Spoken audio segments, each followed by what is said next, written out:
on top of the world, about to jump above it. Take it straight to the moon, 'cause we know how to rock it. Ain't no thing you can do, ain't no way to stop it. Now you're feeling it too, let's get it started. Throw your hands in the air while the beat is dropping. Acting like you don't care when everybody's watching. Just keep whipping your hair like that, you got it. Yeah, you're feeling it too, let's get it started. I'm ready, ready. Let's get it, get it. I'm ready, ready. Are you ready, ready? Let's get it started.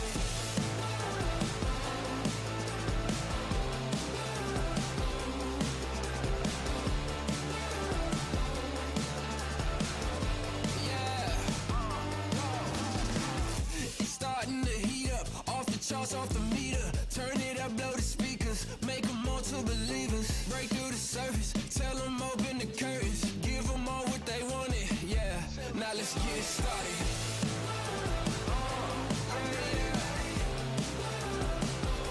Let's get it, get it.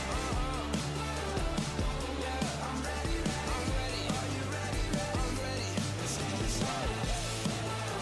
Yeah, yeah, I'm ready, ready. Let's get it, get it.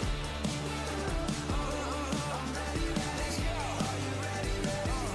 Let's get it started. Let's get it started. Let's get it, get it. Let's get it started. Let's get it started. Let's get it. Yeah, yeah, yeah, yeah. Give me something new. Time to break it loose. Take it to another level. Now we on the move. Shout if you coming with me. Going over the limit. On your mark, keep it steady. So tell me, are you ready? I'm ready, ready. Let's get it, get it. I'm ready, ready. Are you ready, ready? Let's get it started. Good evening, everybody, and welcome to a new season for the Northwest iRacing Cup Series. We are set for the next-gen car. It's been on numerous occasions with the Sim 500 Cup Series that you just saw wrap up here at Auto Club. What a race that was. And now after a quick, Justin Prince, 15-minute reset, we are ready. We're ready. We've got an action-packed night of racing for you to open up Season 3 and Season 1 of the Next Gen Cup car with, of course, the 9th season of what is the Northwest iRacing Series. Good evening. I am Wesley Outland. Joined alongside is Justin Prince.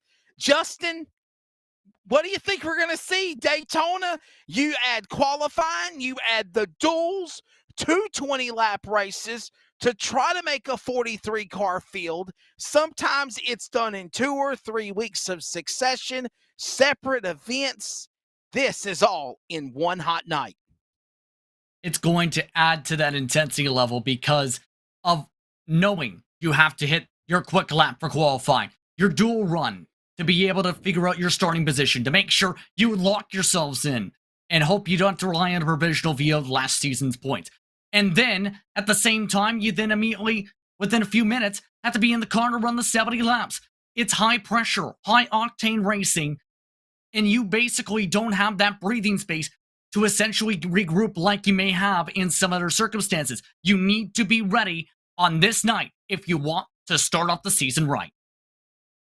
Chris White, the defending champion of the Northwest Cup Series, obviously Dan West Jr., Sean Breitzman, and all of these names are back. We're going to see these guys battle it out. Daytona, this provides a grueling race in itself, Justin, but when you do it all in one night, how fatigued are you going to be virtually driving around this place? And obviously, I know it's not the real deal, but it's pretty darn close. How mentally drained is it going to be just to go through the duels, to make it through the race? Oh my, now I got to try to get to the finish line. It's going to be extremely mentally draining, in my opinion, because you have that pressure of trying to figure out where you're going to start in the first place after qualifying and how you do in the duel. But also you add in that 70 laps to be able to try and calculate how are you going to fare things out, knowing that you have that newness to this car. you're going to be absolutely stressed if you haven't done your prep work. This is going to Sure. be the type of night where if you aren't ready for it mentally and prep work wise, it's going to be a long one. Let's put it that way. The stage is set. Justin Prince is back. I'm looking forward to my third year being as part of lead anchor of the Northwest iRacing Cup Series. The Truck Series is back. Same format Thursday night. Samuel Dyer will be alongside where Justin is. And we're going to take a quick break. We're back in a moment. We're on track. We're getting ready for the duels. Twin 20 lappers. It's going to be excited. And it's coming up. This is iRacing on LSRTV.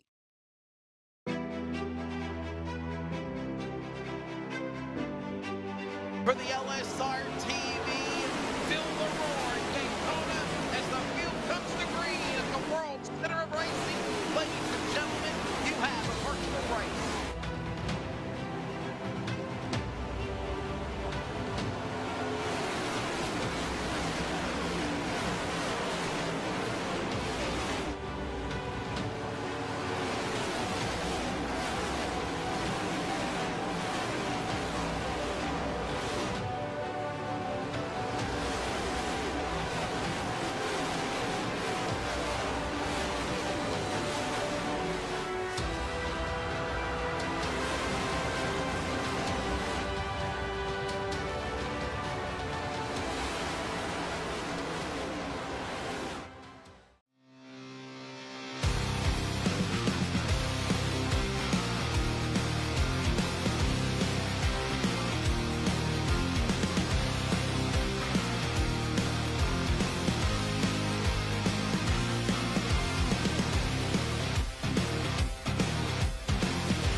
If recent storms have caused damage to your property, contact 811 before you begin your cleanup. Buried utilities around uprooted trees can make a bad situation worse if those lines are not located before digging. Electric, natural gas, and internet lines are everywhere, and knowing where they are is the safest way to start any digging project. Call North Carolina 811 by dialing 811 or by using single address ticket on nc811.org or the NC811 app.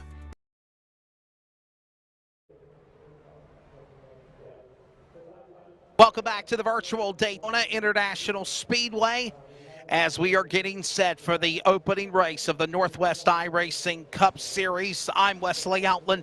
Justin Prince alongside. Qualifying is about to wrap up. Nightfall settling in. Justin, it's just like the real deal when they get ready for the duels when it's under the lights. Absolutely, and it never ceases to amaze me. Just the feelings you can have when it comes to the circuit, the intensity that comes to running laps at Daytona, from its qualifying to your duels, and in turn, how you start the said season. This is always a track that is prestigious to win at. In turn, Wesley, you always want to win here. No matter what car, you want to say you've won at the World Center of Racing. Should be a good one. A packed house virtually. The green light bars on the flag stand, and the field will be ready to go. Here's tonight's 411. Bottom left. You're going to see it real quick.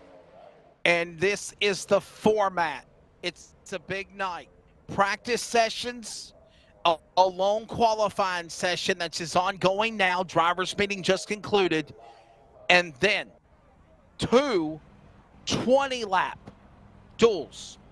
And it just changed. They changed it to add more racing for the viewers, but also to not drain everybody. 2 20-lap duels and a 70-lap race, which is the equivalent, Justin Prince, of about 160, well actually, let's say 180 miles. 175, 180 miles. Yes, indeed. And that's still going to be draining regardless, because that's essentially the distance of what a open official racing was on iRacing with this car a few weeks ago. But the drivers have finished up their qualifying, Wesley. This is going to be interesting this night. Let's give you the starting lineup for duel race number 1.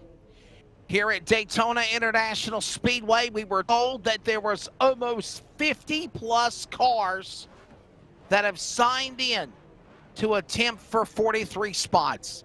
This is Duel 1. Cole Raz on the pole in the 10 to the outside.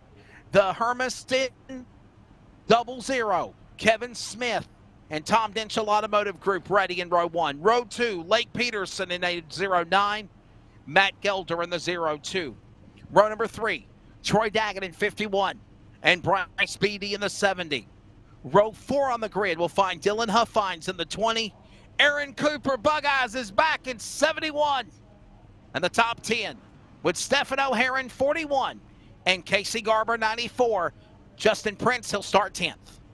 11th spot tonight goes to a driver who showed some good speed a couple years ago in the super speedways. Looks to show some of that here with the new car. That's the 40 Bruce Lee Weaver. He'll start alongside the number 13 of Ryan Maines. Then Vinnie McDonald drives the 43. Very fitting 43 looking car. Running the STP colors tonight alongside the legendary driver in this series, Devin West. Then Brian Reynolds starts in 15th position tonight in row 8 alongside Alex Duda.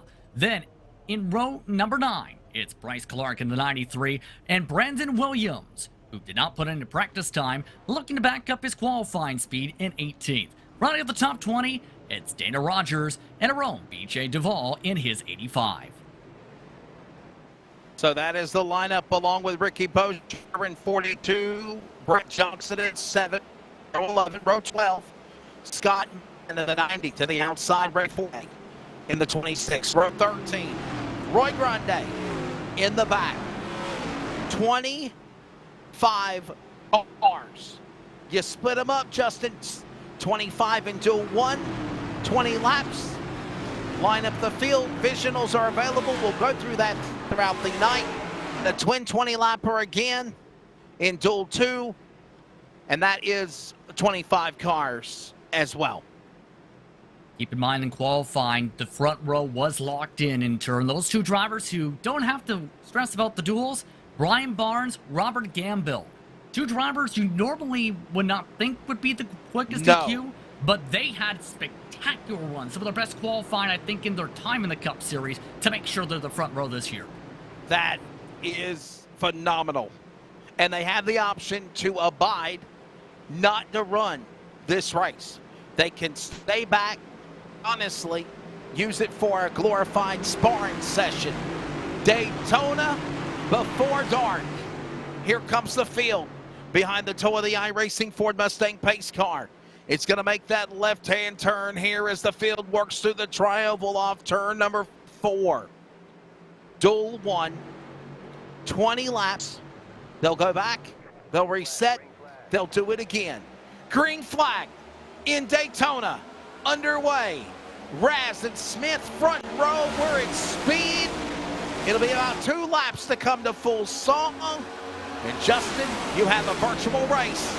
And the Northwest Racing Series season is underway in 2022 off turn 2. Cole Raz and his Matt Black machine able to get clear down the bottom of the racetrack, down the back straightaway. Lake Peterson tries to get the shove behind. Kevin Smith boxed into the top side, still side by side now with Troy Daggett. They line up 2 by 2, set rows deep into turn 3. Sticking to the bottom this time is Cole Raz. He works off well through 3 and 4, coming to the front straightaway for the first time. Top 2 single file as Peterson. No one jumping out of line. Down to the inside lane. Smith and Daggett will follow. All in a pack. First big pack of like maybe, 14 cars have pulled away. And then about 3 seconds back, Duda leads pack number 2. They work off 2 with Raz leading the way. Battle for second. And Smith off 2. Still side by side amongst the grouping now for second on back on the racetrack after the stellar start. Trying to sort things on out, though, is Kevin Smith. He tries to get clear for the race lead into 3. Can't get the run he's looking for with the help of Matt Gelder. Both drivers on the top line bobble. Gelder back and forth along the top seams. Strains it back out for turn 4 exit. Field works their way back through the tribal off turn 4. Raz inside, outside, new leader. Look at that new car. Hermiston Washington's 0-0. Kevin Smith holding off the Toyota of Raz. Gelder, Cooper, Peterson up into one, up in the heel, almost in the wall. What a save for Cooper. And we'll stay green. Cooper a little damaged, but it's not going. And you're on board right now, Justin Prince, with a view of the third place man, Lake Peterson, as he moves to second in the Hooters colors. Daggett paddles back on the inside in 3. Kevin Smith quickly loses all his friends towards the front. Lake Peterson says, my friend for now is Cole Raz. They stick to the wall, trying to build the run along with the side forces up the safer barrier. Daggett slows down at the bottom. Cole Raz back up to the point. Down the front stretches Kevin Smith.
Twelve laps to go this time by the top works. Kevin Smith wants the bottom run. Diamonds it down the front.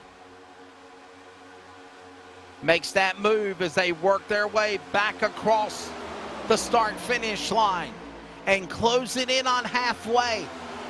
Justin, for the most part, everybody is taking it easy Some crazy aggressive moments, some 3 and 4 wide earlier, but then they balanced themselves out. As we mentioned, there's 2-3 packs of racing. Hell, there's even cars going almost a lap down as Raz and Smith battle again into turn 3. Kevin Smith starting to make up some great ground. The numbers are building up at the bottom. Lap traffic is ahead. Bryce Beatty sticks towards the yellow line, goes all the way to the apron and decides to try and pit it to let them go. Moves out of the way quickly for the race leaders. Trying to build up the run still on the outside, Cole Raz. He has had help all race long with Lake Peterson sticking to his back bumper like sticky glue into turn 1 and 2. 2 by 2 by 2 by 2, and let's go 2 by 2 again. 10 cars, maybe more. Zigging, zagging, bobbing, weaving, contact. Smith goes down below the apron. He'll spin. No caution, no harm, no foul. But Kevin Smith is out of it. He'll have to hope for a provisional in the race later tonight. Meanwhile, it's Raz back out in front. Peterson is in second, licking his chops. 2 by 2 behind them as they work to the line, to the cross flags. 10 down, 10 to go. That spin to the bottom of the racetrack has cleared things up. Trouble for Aaron Cooper in the next grouping, though. He's made some contact. Kevin Smith has gotten into him on his rejoin of the racetrack. No caution. We stay green. That's in turn 3. In turn 2, still on the outside wall, Peterson shoves the back end of Cole Raz, tries to get some distance from Stephen O'Hare as he tries to wait to see what happens along the super stretch to the back straightaway. Reynolds still leads the bottom grouping into 3. We apologize for y'all unable to hear us during the broadcast production. There's a lot of bells and whistles and things going on behind the scenes with all the new gadgets, and we're trying to take care of it all in once. Cross line to the stripe, 9 to go. Second half of Duel 1, they're going to re-rack them, restack them with the next 25 cars and do it again. Raz leads them back to 1. It's chicken wing time. Lake Peterson ready to pounce off 2. Still trying to help out as much as he can, but Bruce Wee Weaver has committed to the bottom several times so far this early run. He's got some help still with the 51, not close enough though to get a shove. They get passed right on by, but the whole top 5 make it the top 6. Reynolds on that top side tries to zip on by. Almost everybody to the wall. Keep in mind group 2, they're on the opposite. They're on the bottom side, Wesley, compared to this top wall group. Field works their way back through the tri-oval, this time by. Laps are winding down. 8 to go. No one jumps out of line yet. You see that car hung on the bottom? He's losing ground.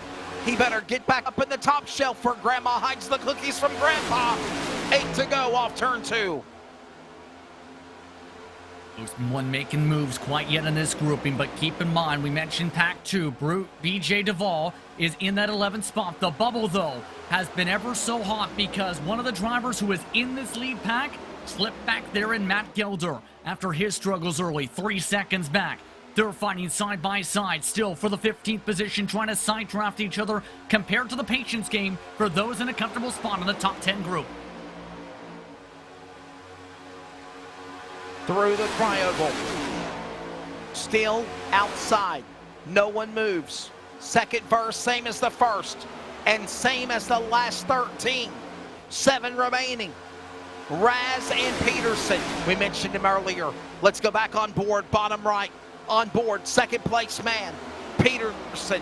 He's trying to methodically reel in Cole Raz. And you see, as they go to the back straightaway, there he is, on the wheel. Big screen in front of him. Focused, making that line work. One wrong slip by Cole Raz, and he's going to come after it. And remember, the winner of Duel 1, Justin Prince, starts inside row number 2.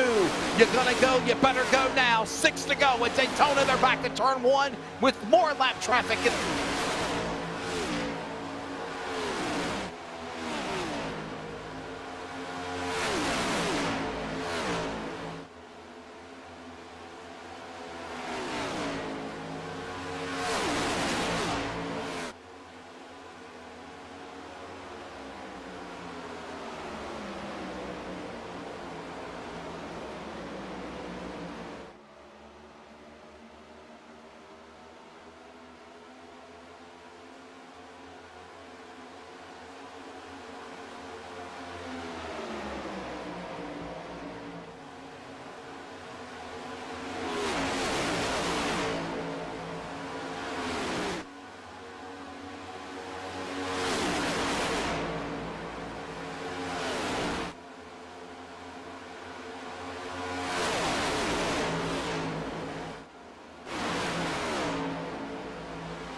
Back through the tri-oval. 4 laps to go. Raz leading. Peterson second, O'Hare third. As they work their way back through the corner. Back stretch. Raz. One slip. Somebody's got to make a move. When do you go?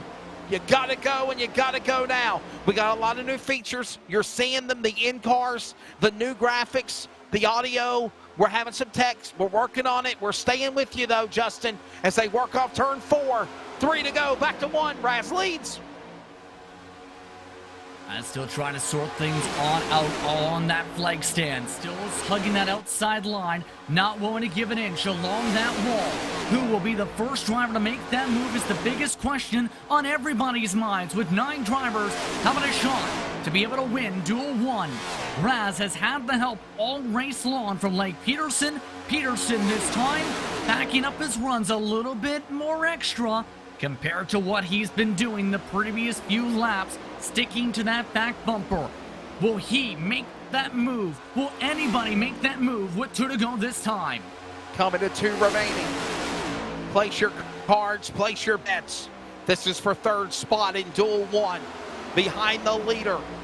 They work off turn 4 to the flag stand. Under the stripe. 5 miles remain. 2 to go. Raz still leads the cavalry. Back to speed. The conga line in speed. Single file. Outside into 1 and 2. Pack 1 up at the wall. Pack 2 to the inside. All single file waiting for somebody to take that first peek. Will that be down the back stretch here? O'Hare tries to time it out. Doesn't want to take it yet. Maines checks up as well. Reynolds loses ground along the top side as well. Duval in Pack 2 gets the push from Ricky Bowser as well. Top line starting to build up in Group 2, but the white flag getting ready to wave for Duel 1. Coming to the line. White flag. 1 more lap to go in Duel 1. The rest of the field is locked in. Then they go for 175 miles next after Duel 2. Final time. Raz leads. Not for long. Here comes O'Hare. He makes a move. He carries West with him on the inside. Final time out of 2. O'Hare gets side drafted from the outside by Raz. Raz tries to regroup with Peterson. O'Hare loses ground to the bottom. 3 cars now group up along the O-line. Peterson now goes back to the back bumper of Cole Raz through turn 3. Maines stays up top. Maines tries to diamond. To the middle. To the bottom goes Raz along with Peterson to block. Working off turn number 4, Peterson hugs the bottom up under Raz. O'Hare will follow. Daggett's there. Almost 3 and 4 wide at the stripe, and Peterson gets it at the line, and they're crashing at the cool-down lap. Wrecked is Raz. Wrecked is Reynolds. Flying through the air is also another car. A Bossier. More cars wreck. Calamity at the end of Duel number 1. It all broke loose. Coming to the checkered flag, and at the last moment, Lake Peterson will win Duel 1, Justin Prince. 4/100ths of a second the difference. You had to wonder when he was going to ditch Raz. It comes off the final corner. Raz, O'Hare, Maines, West, Devin West in particular, the top 5. Daggett, Reynolds, Garber. Huffines and Duval, the top 10. Of note, though, the 5 droppers not going to have to rely on provisionals. Belzer, Duda, Weaver, Mann, and Williams. Rogers, the first one out, Wesley. There you see the rest of the rundown of the top 20. Bossier, Duda, Weaver, Mann, Williams, Rogers, Johnson, 48, who won the Duel last year in the Truck Series. Gelder and Beatty, top 20. Smith, Clark, Cooper, McDonald, Grande. They got to hope for provisionals to get themselves in the race. Duel 1, done. Duel 2 is now. It's another 20 lap. 50 miles, and again, this sets up the outside lane for this event in season number 3, race 1 of the 2022 lid lifter of the Northwest iRacing Cup Series. Carl Burke is on the pole. Toby Ritter's row 1. Row number 2, we'll find Justin Yee in the 66 and Dan Lowther in 63. Row number 3, Dan West Jr. and Paul Newton in 81. Row 4, on the grid, Donald Swafield and Tristan Wood, 124 and 57. Row 5, top 10, Justin Onnebacher in 89. and Edmund Jones in 38. Let's go to row 6. That's halfway through the pack. Angel Ortega in 68. And Yakima, Washington's Caden Anderson. Justin, your top 12. The 95 of Chris Kamir will start 13th. Eric Cheney, 14th position tonight in his signature 76. Then it's Frank Harris and Scott Hutchinson starting alongside each other in row 8. Row number 9 goes to James Randall III and Russ Lundberg. In his 129, his hairdo will start in front of the 24 of Jeff Stabnow, who's been dealing with technical issues in the lead-in tonight. The 58 of Stephen Paulson rounds out the top 20. Sean Breitzman will be driving his teal and black machine from 21st. Ryan Bloom 22nd. The last two drivers are Dennis Moore and Tyler Kim. So you know the rundown. It's set. It's Duel 2. It's 20 laps, the equivalent of 50 miles. And basically, the way you finish, Justin Prince, sets up row 2 on back to the outside. And that's going to make things so nerve-wracking for some. And keep in mind, top 15 move on with the direct lock. The rest have to rely on last season's points for provisionals. That's going to increase that ever so much pressure point for drivers once this pace car is off like now. The pace car is onto the pit lane. We're ready. Duel 2. Field set from here for the opener lid lifter of the Northwest iRacing Cup Series. Ladies and gentlemen, we're underway. And on the jump, the inside lane will work. Look at Carl Burke. JRM Racing Motors entry. New song, new dance, new year, new rap job, new car. Let's see what he can do. He jumps out to the early lead. Yee on the outside with new colors on his car. And then, of course, it's Ritter's West Swafield top 5 back straight away. Boy, they're getting antsy early to go in lap 1 and 3. One driver gets turned into turn 3. Wood into the wall. Caution for the first time tonight is out. It's the first big one of the duels. 10th on back scatters about 7, 8 cars at least demolished. Several without front clips at the end of the first lap already. Frank Harris crashed. Scott Hutchinson crashed. Sean Breitzman, some other cars involved. And here's a look at where it all broke loose. The big one of the duels. It didn't happen until the checkered flag in Duel 1. All hell broke loose on lap number 1 in Duel 2. And it will be involving 57, a bit of a bump and a stack of effect with the 68. Oh. They hook together into the outside wall, ricochet off one another. All the cars scatter. Frank Harris treated like a pinball ball, and everyone else treated like cue balls as well from a pool table. What a tough break. And somebody hit scratch and 8 balls, and they just basically racked up the field. Now, you got to remember, Justin, this series is a fixed setup series. They are allowed also 1 fast repair, which means if they get wrecked, they can use that fast repair in the duels or the feature 175-mile race, because these are 2 separate races. Yep. I'm sure the reset's being done. Most of these drivers absolutely at this point, as well as thinking about, though you have to remember, they've lost all the track position as a result of that situation, some of them with great starting positions from qualifying. Now that pressure is really high for those competitors. Stephen Paulson in particular also having to come down after that incident. Significant left side damage. Here's the thing as well. If you end up getting involved in the major incident, Wesley, a second time, you can basically say your chances are very tough from that point.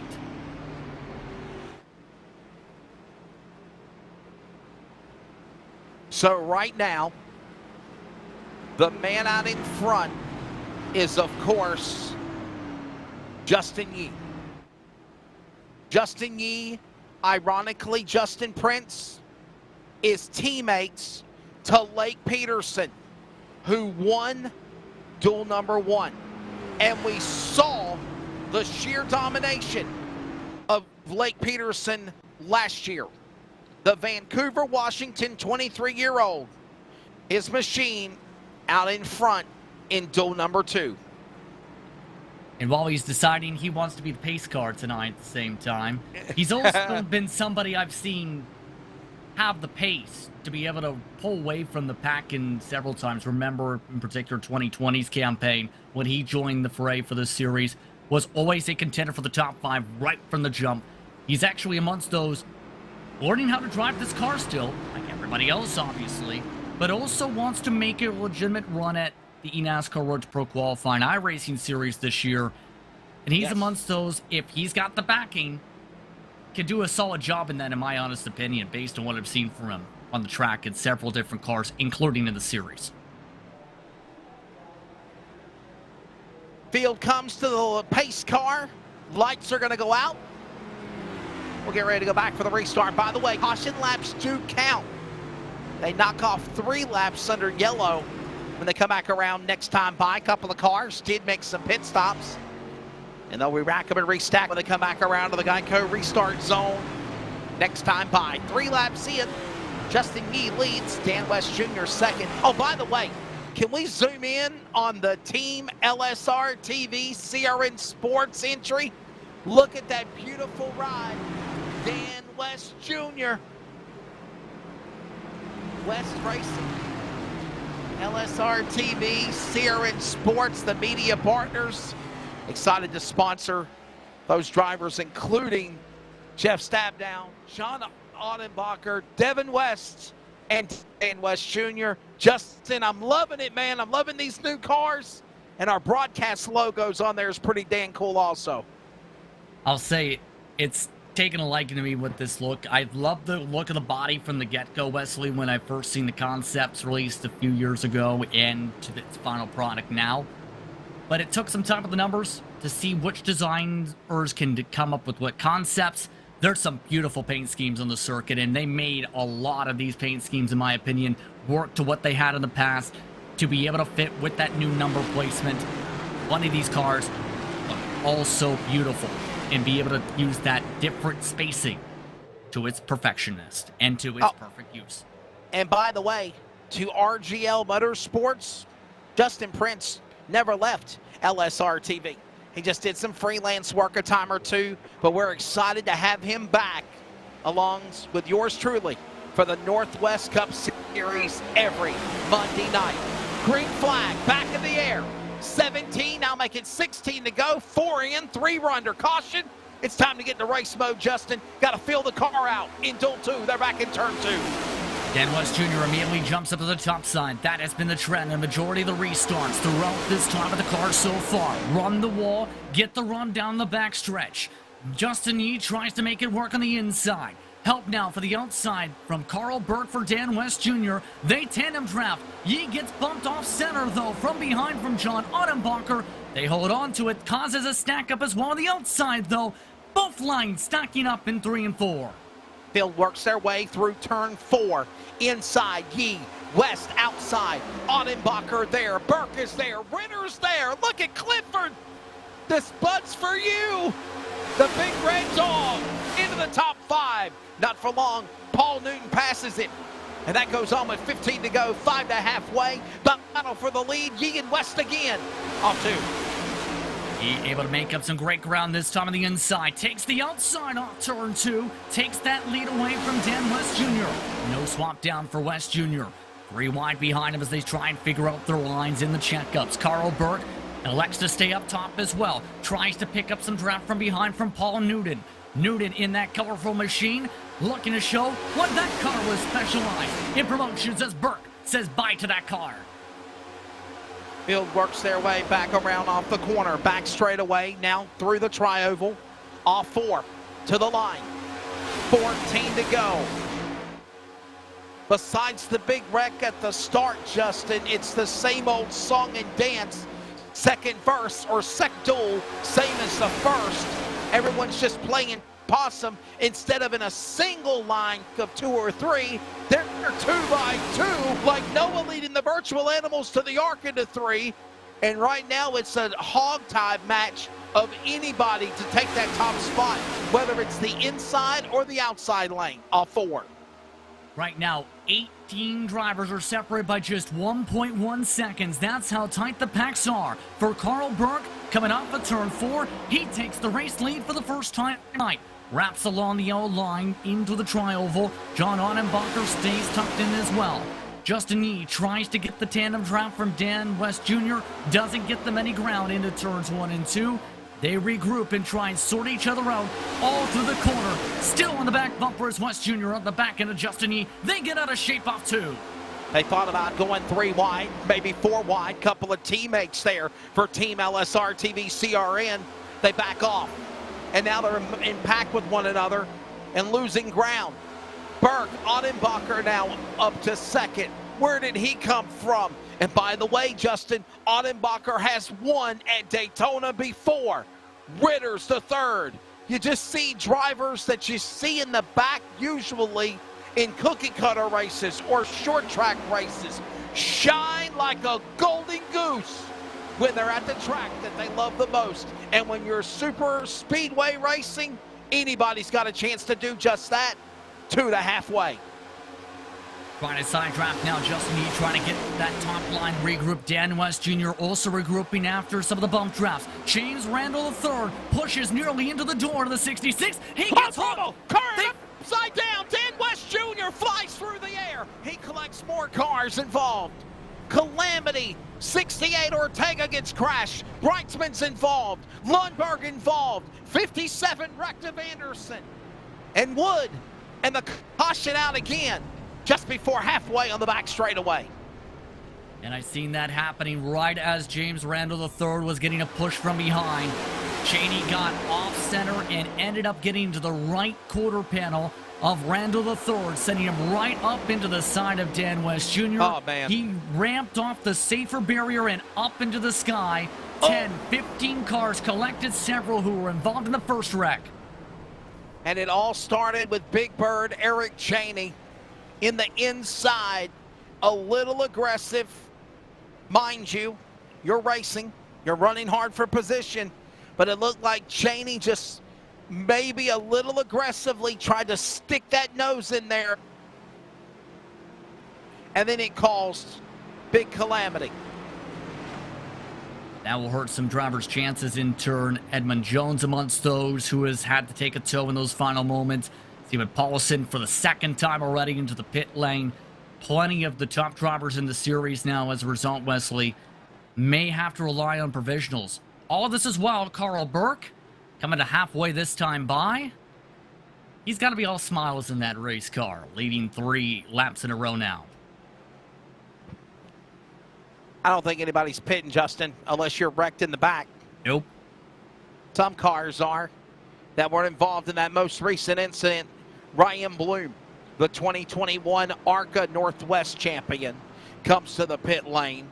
Obviously, Sean Brightsman, the 2020 ARCA or 2020 Northwest Cup Series champion, on the pit lane. Ryan Bloom is in. Jeff Stabnow, James Randall, Dennis Moore, Dan West Jr., 2021 Cup Series champion. And man, there are a lot of heavy hitters involved in that, absolutely, who are going to be really pushing as a result of that situation. Bloom amongst those who took a fast repair earlier. Brightsman amongst those. Paulson already out of the car from that incident. Harris, more repairs. Ortega has to get more. Dan West Jr., along with maybe Dan Lowther and James Randall III, the only drivers in that who hadn't used the fast repair yet. Maybe Dennis Moore as well, who, remember from that ARCA campaign, Wesley, was so good back in 2020 in particular, as well as parts of 2021. And by the way, Dan West Jr. is a 2-time champion of the Truck Series. And yes, remember, join Samuel Dyer and myself with this same format Thursday night, 11:25 Eastern, 8:25 Pacific, for the Duel and the big race at Daytona. And Justin, here's the thing, buddy. Back with the Northwest Series again. I know you've done it before. After a year hiatus, you're back for the Cup program. We know, you know, the Truck Series is actually the bread and butter of the Northwest Racing Series as they go into Season 9. I remember back in that time in particular, it was still the open setup side of things where drivers could utilize and showcase not just their driving skills, but their setup building ability as well as their tinkering ability. And that's something that opened up a lot of the strategy in turn for some of the races, but also really showcased who had the complete package.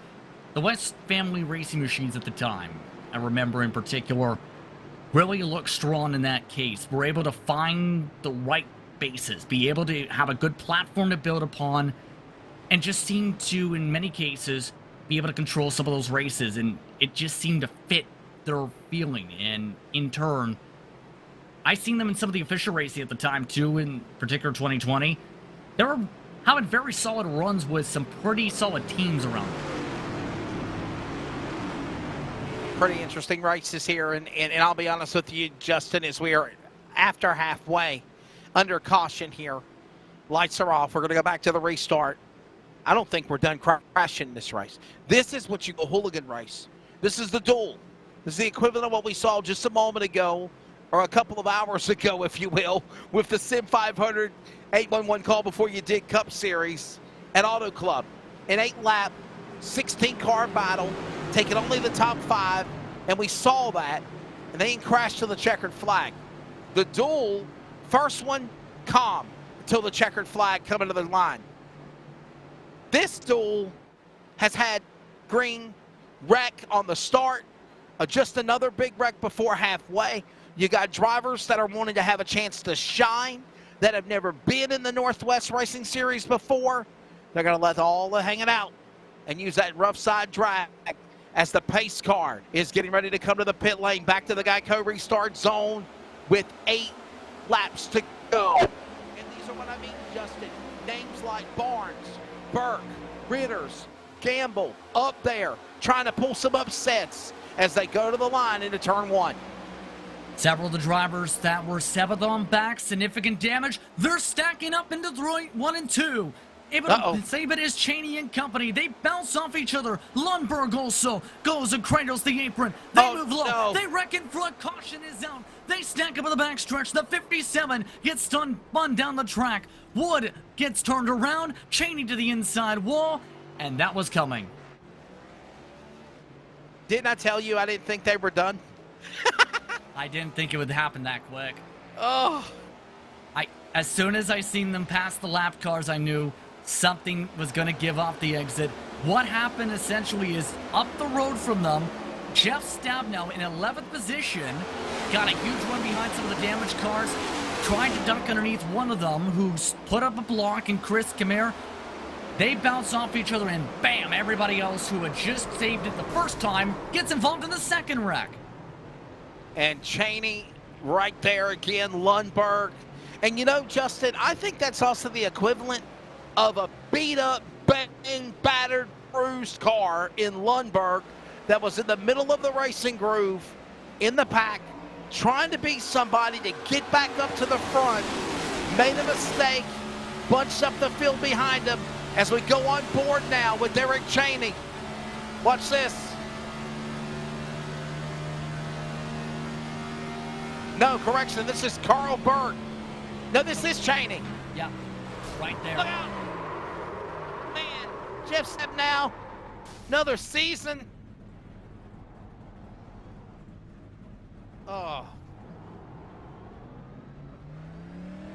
This is now Big going to Bird. get...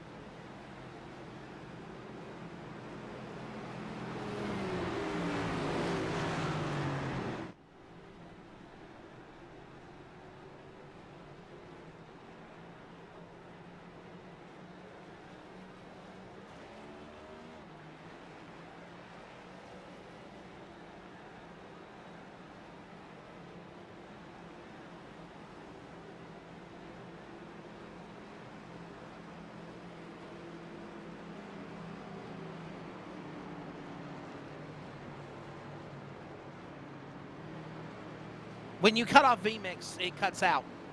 And mind you, Justin, these guys have 5 laps to go. There's a shootout. And then they're going to go and do it again if they make the 43 spots for 175 miles. Yeah, and as Crazy. I don't know how this is going to play out for some of these drivers, because you have 14th, 15th on back in particular, where, again, it's going to be very destroyed cars. you're basically going to have tricycles trying to race on the racetrack at this point.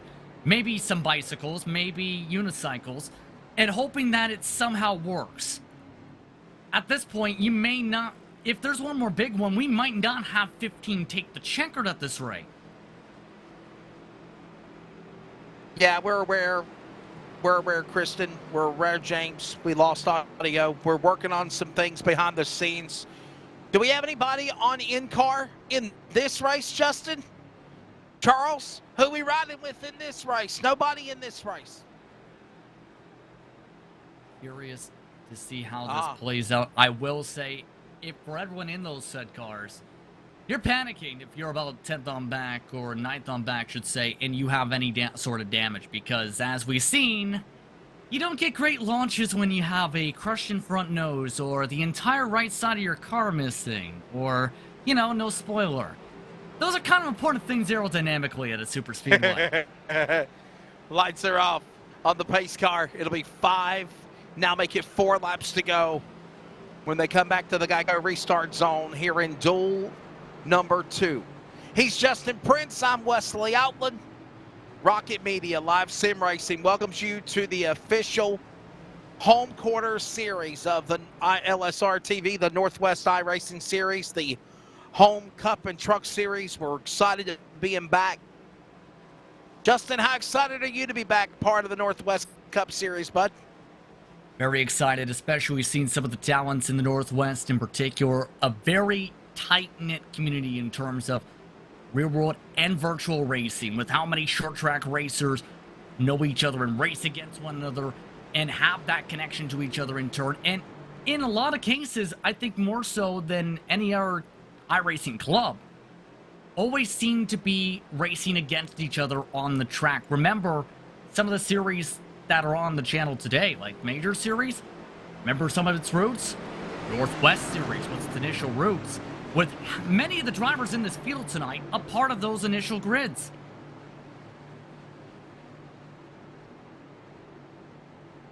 The field will get ready for the restart. Look at that. Just some, okay, so listen, I know we're having some audio issues. People get really tired of listening to me and Justin anyway, right? I get tired of listening to my own self. But look at these camera angles. Just some of the cool stuff that's going on. The new season, the lid lifter at Daytona, LSRTV. And for those that are listening on CRN, who was ready for the return of that radio style MRN, PRN, esports, you got it. We're back underway and 4 to go. And look at Carl Burke, Justin, the oldest guy in the field possibly, up in front. Here comes Big Bird on the outside. Big Bird's got one of the cleanest cars left in the field, has a great run on the outside, gets too close to the wall though. No side draft from the inside yet. John Ottenbacher loses ground as well with Ritters. Justin Yee pushes the back end of Carl Burke through 3 and 4. They get clear. They wave goodbye to the top line as it dissipates. Yee ditches Burke out of 4. To the line. 3 laps to go. 3 separate camera angles. Are you kidding me? Backstretch. When they come off that corner, they're going to start getting more antsy, more intense. Someone's got to go. This is for P4 on the outside. Off turn 4, turn 2, back straightaway. Who'll be there in the end? Yee on the outside. Burke still on the bottom. How about Carl Burke losing ground now, Justin? The outside lane is working quicker as they go. Just like in the real Daytona 500. The outside is where you need to be. Able to get the run to make the pass, though, is the question. 2 to go, coming down the front straightaway. Anderson builds up the run behind Justin Yee. Checks up along that top group. Both he, along with Toby Ritters and Justin Yee now, go more middle. Ottenbacher. Well, fakes out Ritters. Ritters to the inside into 1. And a little wiggle and a jiggle and a goggle and a wiggle and a bobble by Ritters. He'll save it. Burke is back. He'll bump up behind the 16. Someone give way.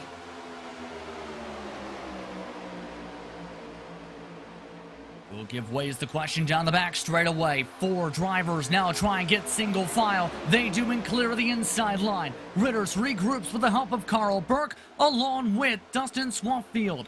They come to the white flag this time. Top 3 break away. Ottenbacher, Anderson, Yee is the leader. Make it 4 as Noonan joins the top 4.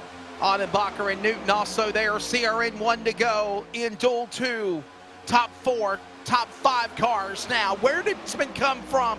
He's back up there again with his teammate Ottenbacher, but he's got to get around Newton. Meanwhile, the leader of the 37 is all learning him inside and outside. Justin Yee back straight away. Final time on the white flag in Duel 2. Ottenbacher tries to time up the run with Anderson down into the back straightaway towards turn 3. Gets the shove. Blocked from Yee. He goes to the bottom. He brings the 2nd and 3rd place cars with them. Noonan behind them gets shuffled up for 4th by Sean Brightsman. Brightsman floors it off at turn 4, coming to the checkered. Lap car in the way, but that's not going to be an issue. But open the door. Upside, outside lane. Yee, is he there? I don't think he got him. It's going to be Caden Anderson getting it done.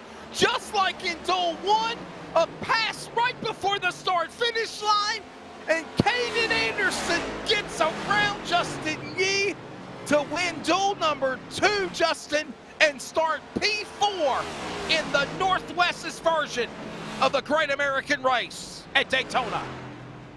And it's similar to what we've seen off the final corner. You find someone who's your friend. You say, bye, friend. I'm taking a new best friend with me to victory lane, and it's the checker flag. Both times it works out before they can get the block from the car in front. Here is your results. Caden Anderson wins. Yee 2nd, Brightsman 3rd. Ottenbacher, Kamari, Swafield, new name, he's in. Ritters, Burke, Moore, Newton, top 10. And look at the rest of the field. We're knocking it out quick. Top 10, Hutchinson, Kim, Lowther, Wood, Lundberg, Stab, Now, Randall, Bloom, West Harris. They all got to hope for provisionals. And by the way, only 18 cars in the lead lap. And when it's all said and done, Ortega, Dana, Cheney, Paulison, and Jones. Record. Look at this. We mentioned some in cars. Let's show you in full view some of the people that we've got tonight. Okay, so we're going to take a quick break. We'll take a break. When we come back, we will get you set for the big race as the duels are done. This is iRacing on LSRTV and the Northwest iRacing Cup Series.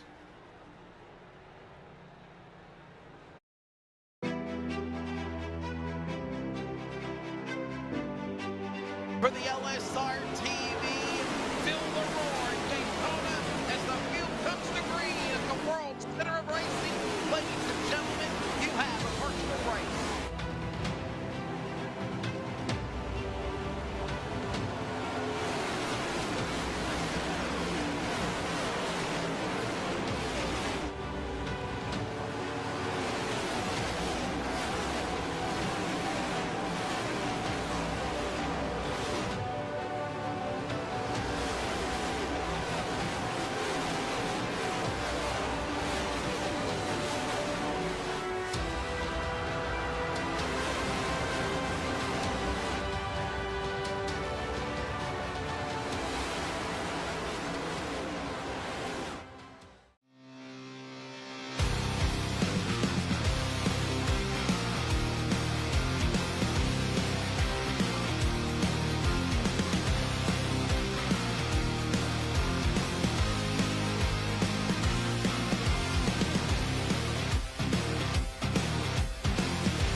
If recent storms have caused damage to your property, contact 811 before you begin your cleanup.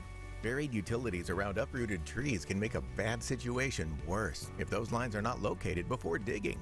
Electric, natural gas, and internet lines are everywhere.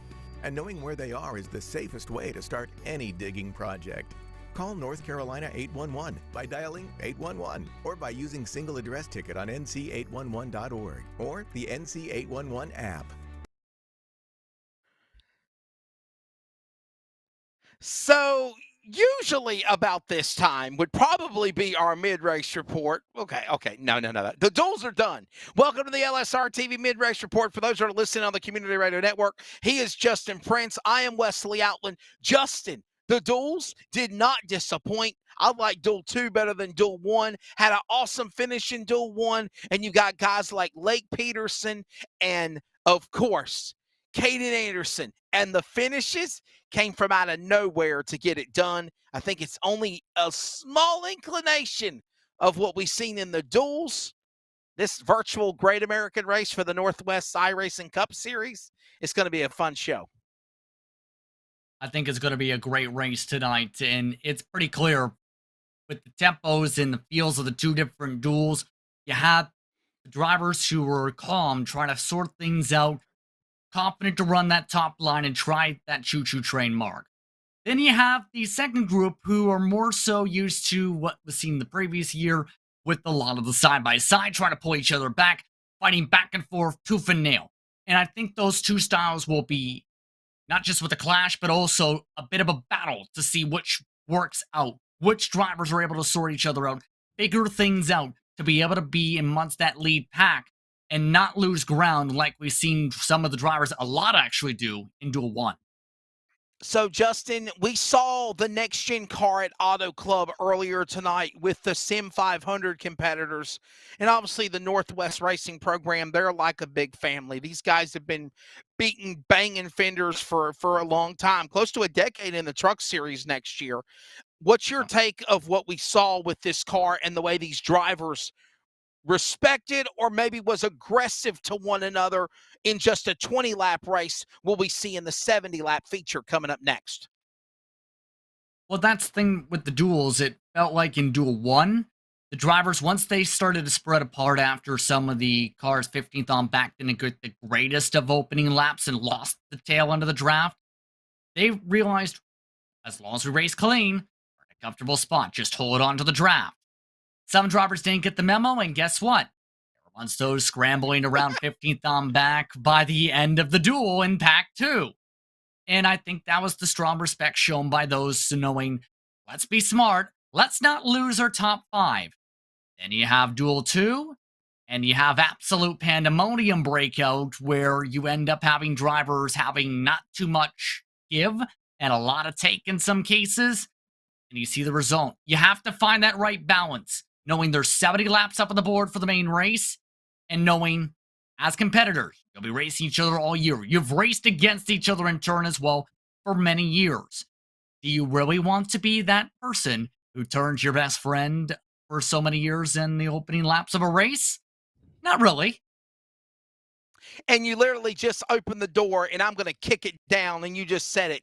When does your friends become your foes and your foes become your friends? And how does that decide throughout the race who you pick and decide who you go with to decide who the winner will be? Well, early on in the race, expect a lot of the teammates to try and group together and sync up their strategies where they say, okay, let's all go to the back or let's all go to the front. It depends really on who's starting where and really the feel of the pack. So don't be surprised to see whole groupings of teams maybe even say, let's go to the apron, back off a little bit, just hold on to the draft. That's the thing. You also have to hold on to said draft. But in all seriousness, in terms of the friends, you hold on to said friends, I think, for the most part, all race long. But around that 20 lap to go mark, when at that point, if it stays green by that mark, you usually have the packs breaking down to a certain few drivers. You find your friends where they are at that point. Figure out who you're comfortable with, who's got damage, who doesn't, who knows how to push, who nearly hooked you down the back straight away by accident trying to bump you 3 times. And by the final lap, everybody that isn't the checker flag is no longer your friend. Victory lane is your best friend.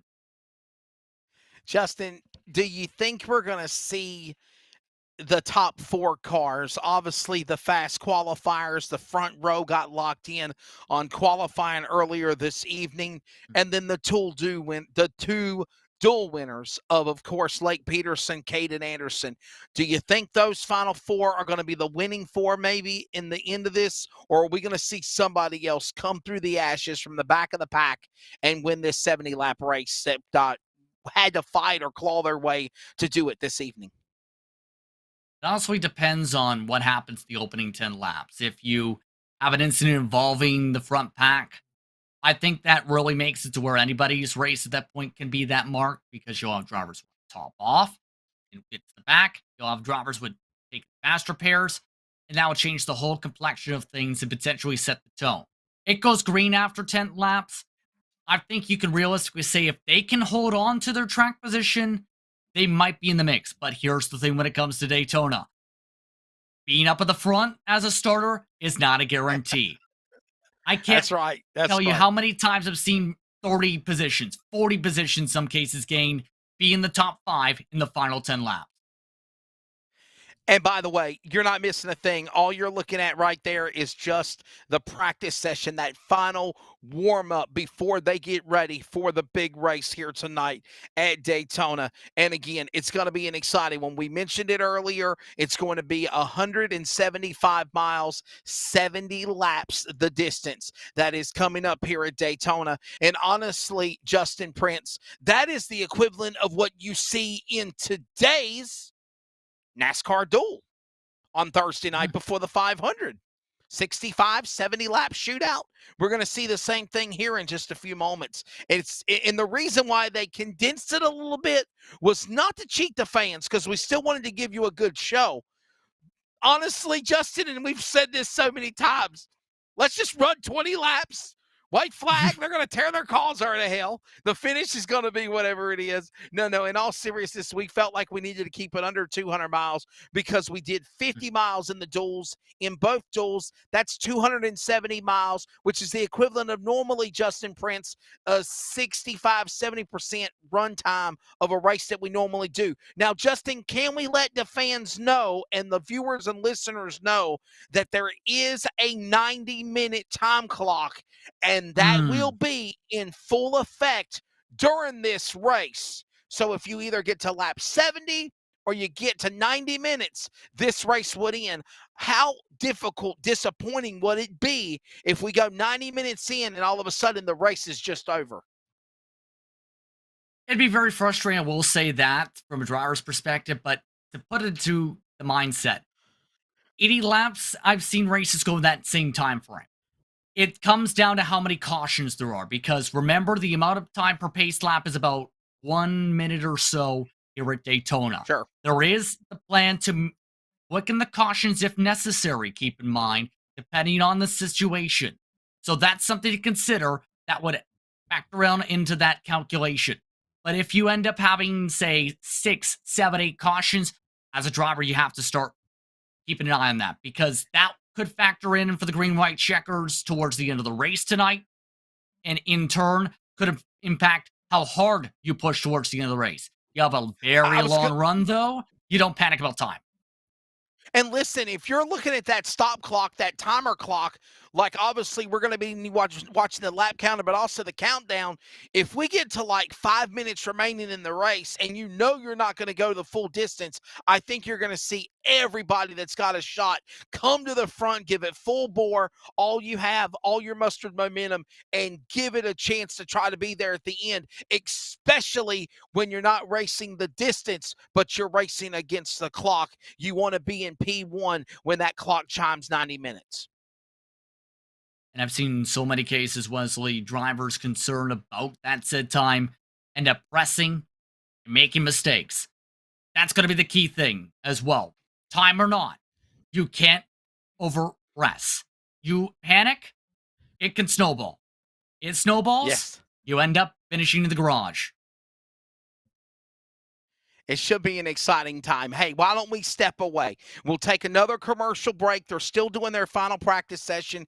And when we return, me and Justin will have a moment to bring our excitement down from the duels, reset, take a breath, and get ready to bring you almost 200 miles in the season opener lid lifter of the Northwest iRacing Cup Series in Season 3 here tonight at Daytona. And for those that are watching on iRacing on LSRTV, listening on Sierra Sports, we'll be back in just a moment.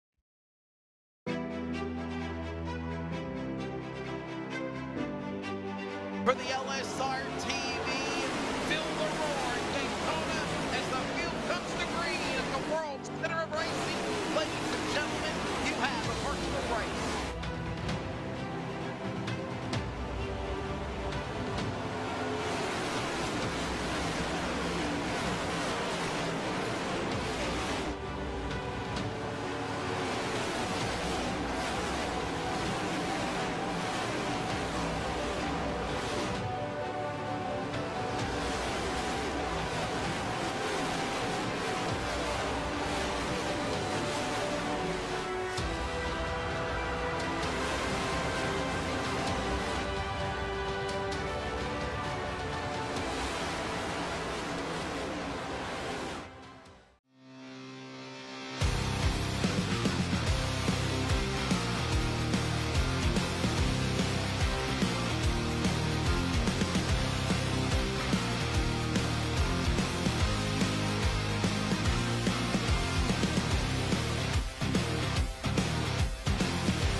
If recent storms have caused damage to your property, contact 811 before you begin your cleanup. Buried utilities around uprooted trees can make a bad situation worse if those lines are not located before digging. Electric, natural gas, and internet lines are everywhere, and knowing where they are is the safest way to start any digging project. Call North Carolina 811 by dialing 811 or by using single address ticket on nc811.org or the NC811 app.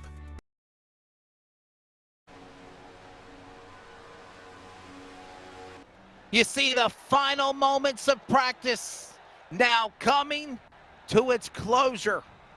Welcome back, Daytona Virtual Sim. Wesley Outland, Justin Prince alongside. And now we get ready. The duels are done. It is now 175 miles, 70 laps for the season opener. Round 1 at Daytona. Let's give it to you. And the Team 126 Racing starting lineup. By virtue of fast qualifier, Brian Barnes is on the pole in the 4. And Robert Gamble, what a shocker, on the outside of the front row in 54. Row 2, your dual winners. Blake Peterson, 09. Caden Anderson, 37. We're going to speed it up a little bit. Row number 3, Cole Raz, along with Justin Yee. Row 4, we'll find Stephen O'Hare and Sean Breitzman. And by the way, the inside from the duels is like 1-1, 1-2-3-4. Duel 2, outside 1-2-3-4. Just for an explanation, Ryan Maines, John Annenbacher, top 10. Row number 6, Devin West and Chris Aaron. They're teammates right there with Annenbacher. Watch West hook up with him. Daggett and Swaffield, row 7. Row 8, Brian Reynolds in the 12. Toby Ritter's in 23. A good starting spot for Clifford. Casey Garber, Carl Burke, row 9. And your top 20, we'll find Dylan Huffine, Dilly, and Dennis Moore in 44. The Outlaw in BJ Duval starts in 21st tonight. He'll start alongside Paul Newton in row 11. Ricky Bellinger starts alongside Scott Hutchinson, 23rd and 24th. Alex Buda starts 25th along with Tyra Kim in the 26th position, row 13. Bruce Weaver, Dan Lowther in row number 14. Then it's Scott Mann, Tristan Wood, the top 30. 4 final drivers qualified in via their positions in the duels. That was Williams and Lundberg, and Rogers and Stabnow were the last drivers in those spots. Everybody else from this point, keep in mind, were those who attempted. The rest of the drivers are provisionals. Dan West Jr., Kevin Smith, Ryan Bloom, Stabnow, Hollison, Cooper, Harris, Gelder, Eric Cheney, Bryce Beatty, and Bryce Clark. All were given provisionals. And Justin, can you believe that those are big name drivers from the Northwest that are normally top contenders that had to take a provisional in race 1?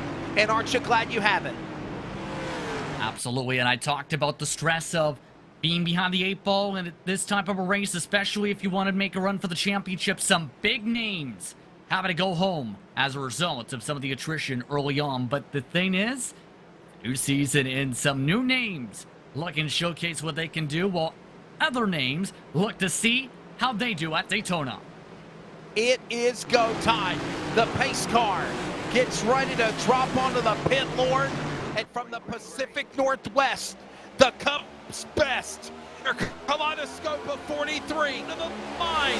Ladies and gentlemen, you have a virtual race for the first time in 22. It's the LSRTV Northwest. Feel the roar at Daytona.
You gotta love that roar.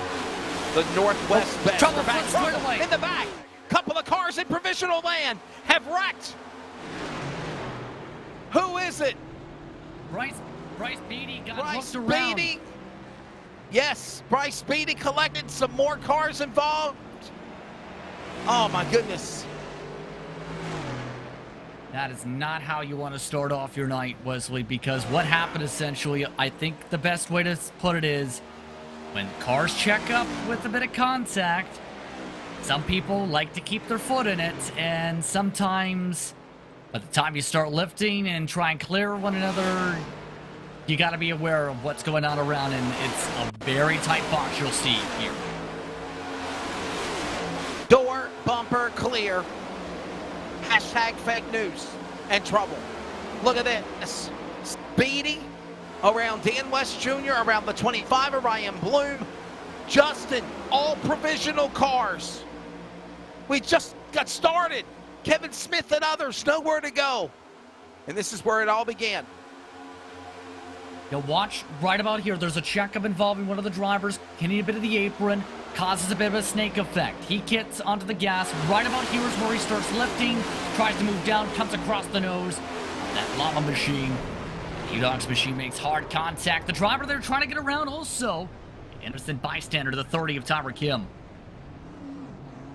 So Tyler Kim in the 30, Bryce Beatty in the 7. Wrecked. They're going to take a fast ripper. And Justin, that's not good.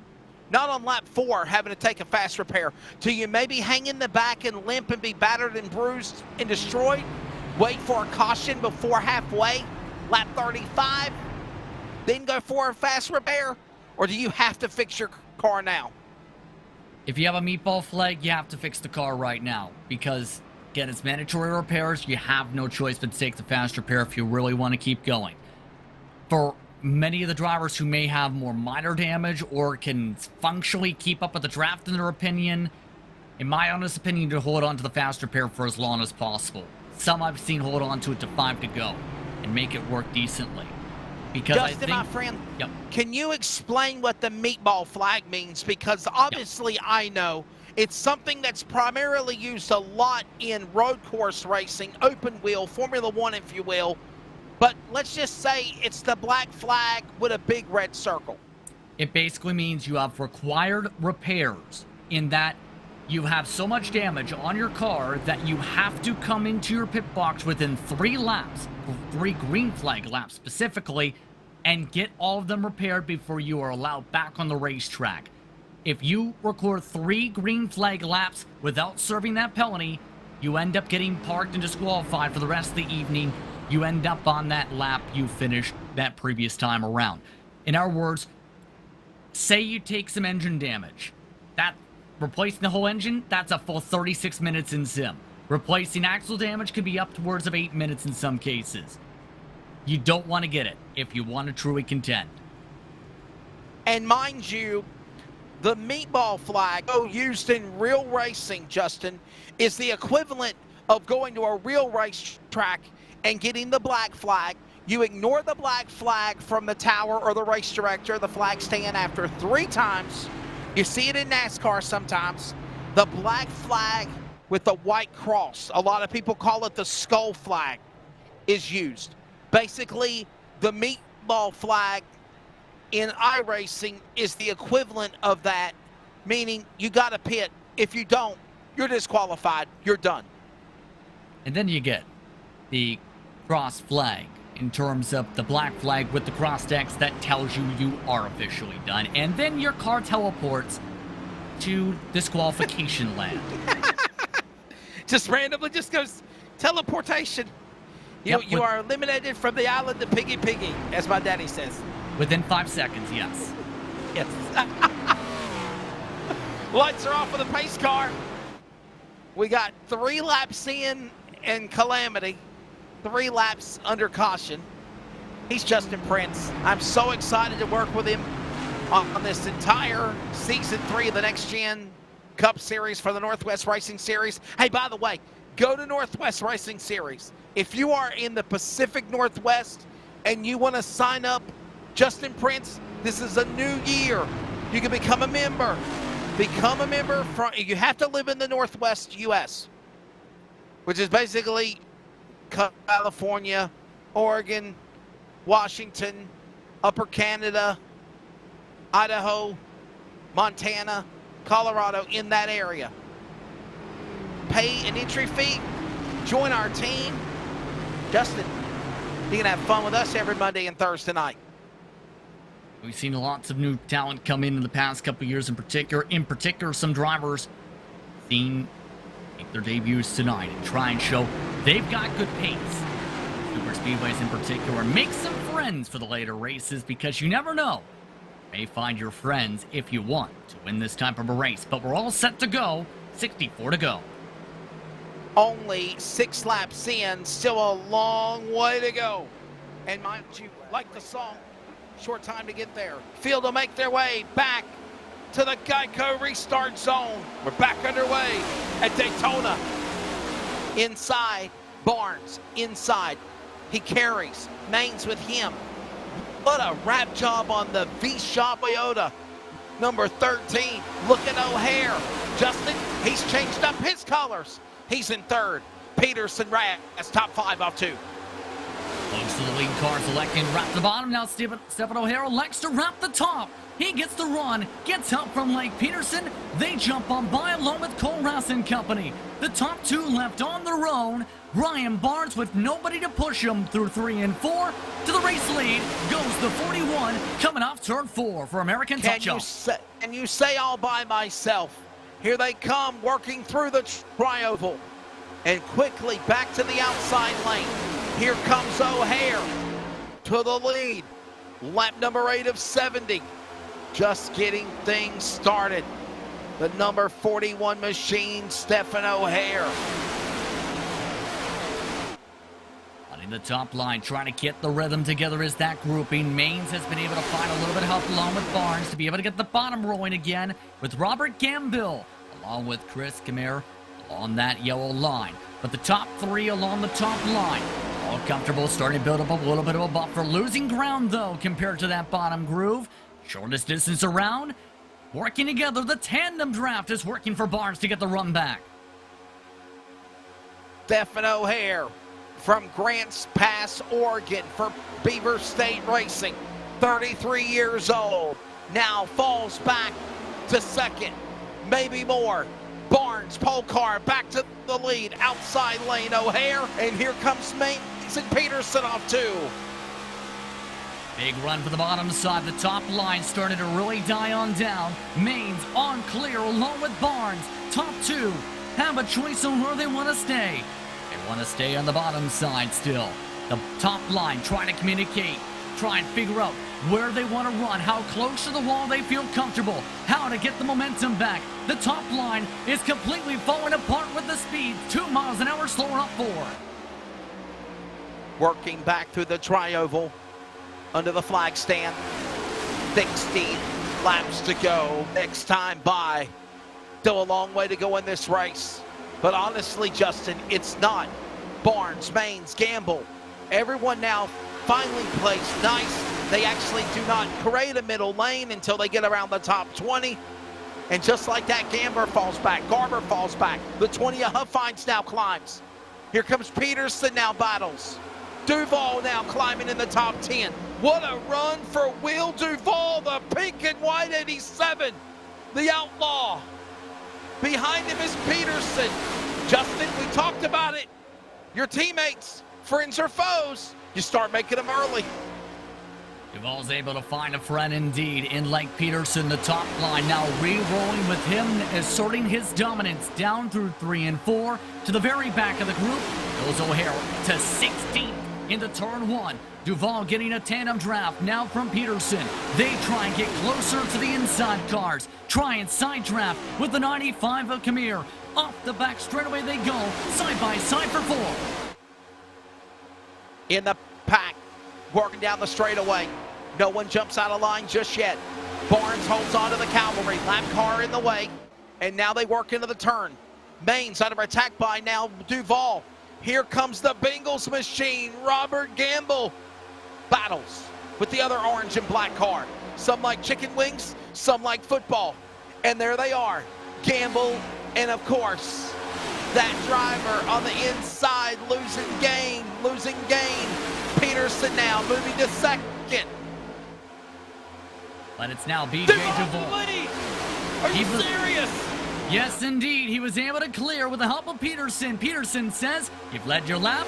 You're no longer my friend. Koraz has been my friend." They ditch him on the top side. Peterson drives around the lap car, going to the bottom side. 3 wide into turn 3 now with the lap cars as Gelder, who had a black flag on the restart, sticks to the top wall. Everyone gives him space, running the middle, back to the top goal. Majority of the drivers off 4. Contact into the wall. Car's getting loose. It's Ryan Mainz. Also getting to the bottom of the grass is O'Hare. Other cars saved. That's Troy Daggett. And no harm, no foul. But Justin, that could have been bad. And by the way, that was Barnes' car. Barnes is the one that about got spun on the bottom of the apron. Absolutely nerve-wracking. The lap car gets absolutely shuffled up the track. Gelder, his reward for the black flag, and a faster pair of demolished race car. Triple box now shown on video screen with 3 wide as a result. Bottled up from that grouping. Sean Brightsman amongst those trying to regroup 3 wide. Huge loss of momentum from that though. They lose 3-4 miles an hour through 3 and 4. They say goodbye to the lead pack. And look at that 3 wide in the middle pack. That's in that second group as the front pack comes across the line. Duval, Peterson side by side. That second pack up on that small screen on the upper right. And then there's your speed shot from turn 1. You gotta love it. We're proud to be the home for sim racing. Your home for sim racing. And the Northwest Racing Cup Series is back. Duval leads them going to the lead into 3. And keep in mind, when it comes to BJ Duval, last season was a struggle in the super speedways. 37th at Daytona to start the season. DNF at Talladega at one point as well. It took until November 15th at Las Vegas to take a victory. And he's leading his first laps of the year. But Lake Peterson wants to lead more laps himself. He'll lead lap 4 at the start and finish line with the help of Cole Raz. Back and forth for the lines with the momentum shifts. One driver peeks out to think about 3 wide. They say no thank you. That driver is Casey Garber. Peterson now on the outside lane. He's now hooked with the guy that was with him earlier. And you know who that is, Justin? That's the machine of Cole Raz. Razzle Dazzle is right there. The Exxon number 12 is right there with Briar Reynolds. And those cars work a pack on the outside lane. On the bottom, Duval hung out to dry. Peterson with a little ink and blink and nod. And ready to capitalize is Cole Raz. He's ready. He's not there yet. Duval, 2-car links back. He'll fall back to Reynolds on the outside lane for 4th and 5th off the line out of 4, 15 in. Raz now regroups to push Peterson. Remember, Peterson pushed Raz all through Duel 1 into the final corners. Reynolds, though, with a great charge, up 12 positions. Duval up 17. Garber leading the outside right behind Reynolds. Up now 13 with his run. He clears Duval down the backstretch. Anderson checks up behind him. The top line is rolling. The top line is back in numbers. The top line working like Duel 1 through 3 and 4 as they gain all the speed and all the momentum 2 miles an hour quicker than the drivers on the bottom. This is the Northwest Cup Series, the Northwest Racing Series sanction and body. And this is on iRacing on LSRTV and on the Community Radio Network. He is Justin Prince. I am Wesley Outland. Jeff Stabnow, Charles Wooten in the live sim racing Rocket Media production trailer. And we're just getting started. What would be the third duel, 20 laps in. This is a 70-lap bout.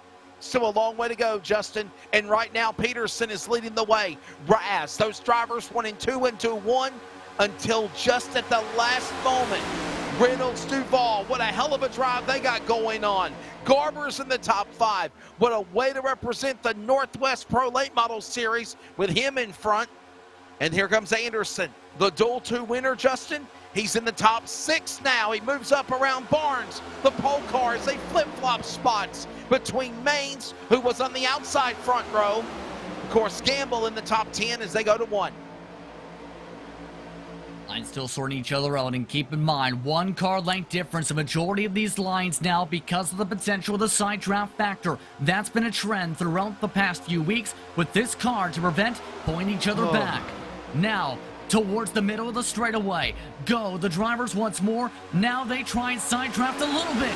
Duval pulls back. Reynolds a touch bit into turn 3. Reynolds still floors it up to the wall. He goes up top. BJ Duval now regrouping that bottom again. So I have a question, Justin. Questions coming in the chat box. You know more than me.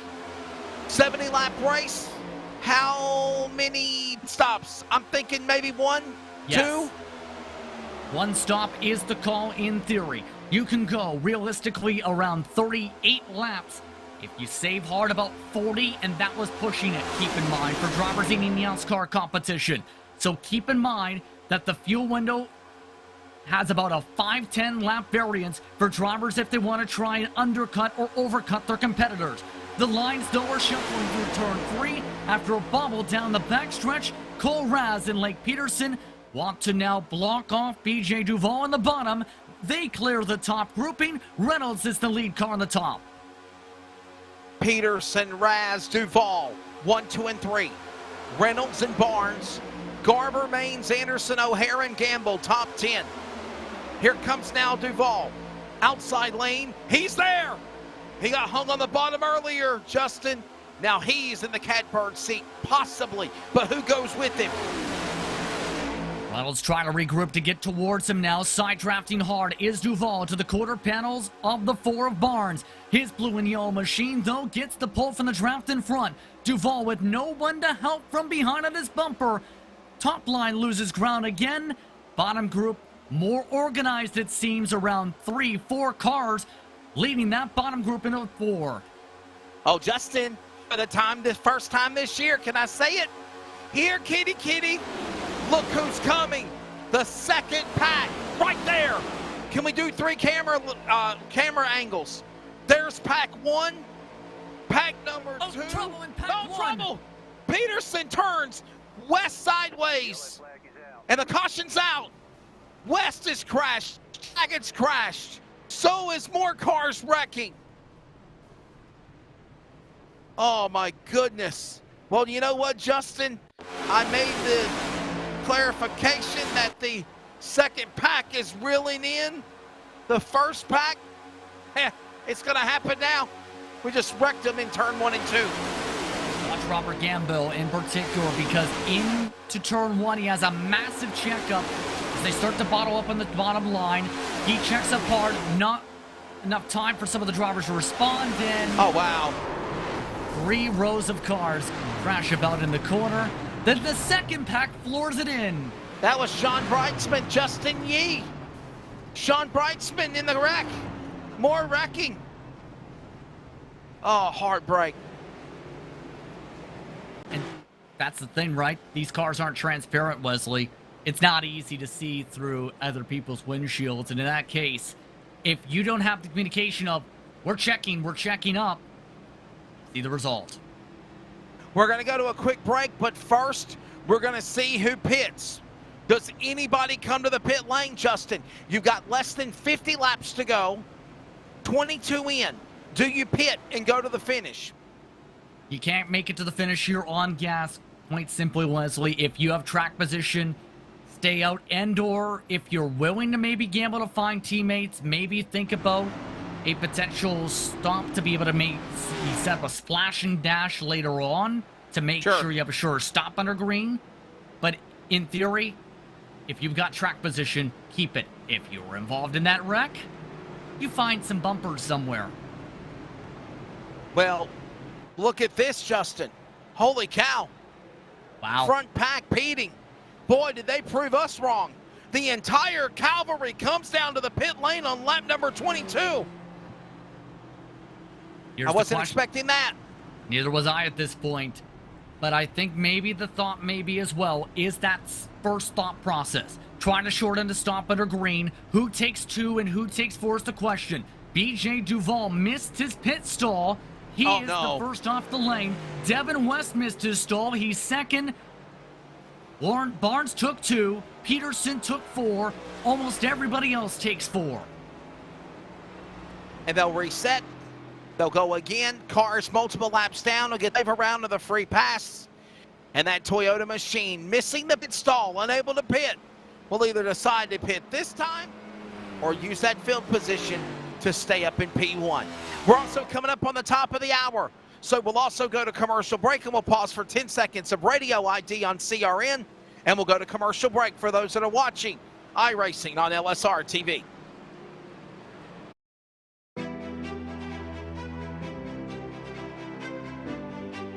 For the LSRTV, feel the roar in Daytona as the field comes to green at the world's center of racing.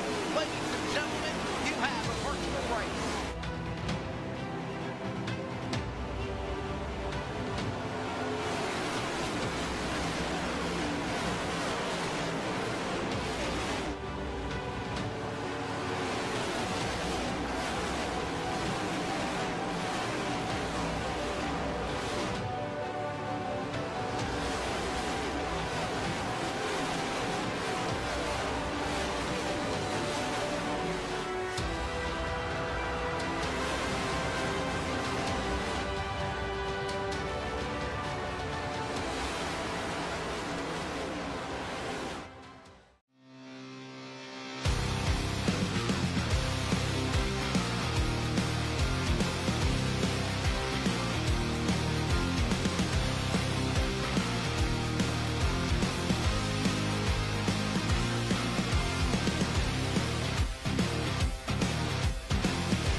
If recent storms have caused damage to your property, contact 811 before you begin your cleanup.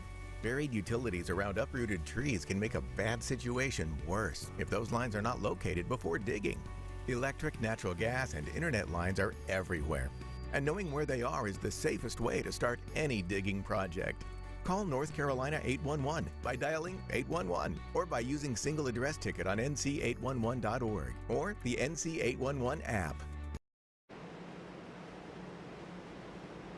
I had to go back down to our chat box, Justin, and Just give applause to Will Duvall. I was like, hey, dude, you let him laugh. I love it. Click. Didn't even give him a chance to respond. No, Will Duvall doing good right now. And Justin, there's still a lot of racing left to go. The pole car, Barnes, back out in front. Obviously, remember, Will Duvall probably pitted because he missed his pit stall. Put Lake Peterson, the Duel 1 winner, to the outside. Raz there. Reynolds. Anderson. Top 5, green flag. Justin, lap 20 up next time by. And 50 laps to go. An intriguing race so far as Brian Barnes leads the bottom side along with Cole Raz. Lake Peterson also gets clear of the pack on behind. Casey Garber tries to lead the top line off down to the back straightaway. Pryor Reynolds gets a bit of a run, closes up to the top 3 drivers on the bottom side. Top line now gets grouped together. Tandem drafting Brightsman is now with Casey Garber. Top line really building momentum. They stay glued together on the top. 193 miles an hour off of turn 4 with a chance to lead is Garber. And how about Sean Brightsman? Just a moment ago from the outhouse. Now he's licked chops in the penthouse, ready to pounce like a coiled cobra. And by the way, under 50 laps to go. 44 to be exact now as they go back into the corner. With Garber on the outside now. Barnes, Garber battle. Brightsman is there. Bright's boutique entry, originally from Puyallup, Washington, now from Tucson, Arizona. He battles. Raz Ottenbacher. Oh, trouble. Ottenbacher's trouble. Leader's wreck. Garber just got turned. Brightsman gets collected. Other cars flying through the air, includes Camary. It's the big one. Holy cow. You are blocked from top to bottom. Every car you can think of as Brightsman comes back off of flying through the air on all fours on his lid. The entire front pack just imploded, Justin. That's probably the biggest wreck in iRacing history I have ever seen. Holy shenanigans. Brightsman tried to push Raz, or rather Garber hooked him, and everybody else says, I want to be in this one. 20 cars floored into the incident. Oh my word. Who wants to be in the wreck? Me. Justin, it was the equivalent of dominoes and ping pong balls.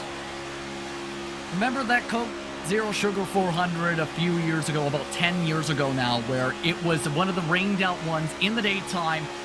30 cars were in the pack. Oh, yeah. We just had the sim racing equivalent. But Justin, look at the Daytona 500 last year, and I was there, where Michael McDowell won before the 5-6 hour weather delay, and they finished under the lights. Well, they had like almost a 30 car pileup on the backstretch in turn 3 before the rains came. That is just incredible, and I'm just sitting here like, Can we go on board with Sean Brightsman? Take your pick. Who do you go on board with? I'd say let's go on board with Sean Brightsman, and probably Justin. Let's go on board with, if we can't extend it. Anyone? Yeah. Yeah, I mean, everybody. I mean, at this point, everybody except for 10 cars, I think we're in it. They're out pitting. Well, I was going to say, can we go on board with the front leader? Because he got turned. By the way, pit stops are going on. We'll recap them here in a moment. This is what you need to see. So this is in the back of the pack. On board with Paul Newton. And then we're going to go slip, sliding, flying away with Sean Brightsman next.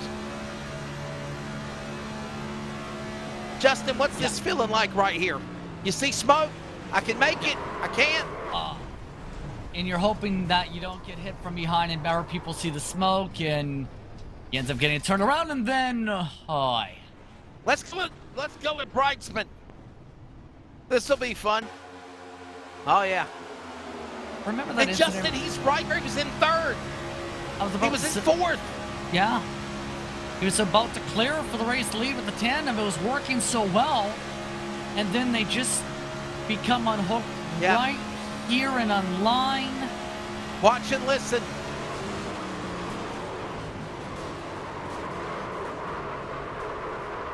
Oh.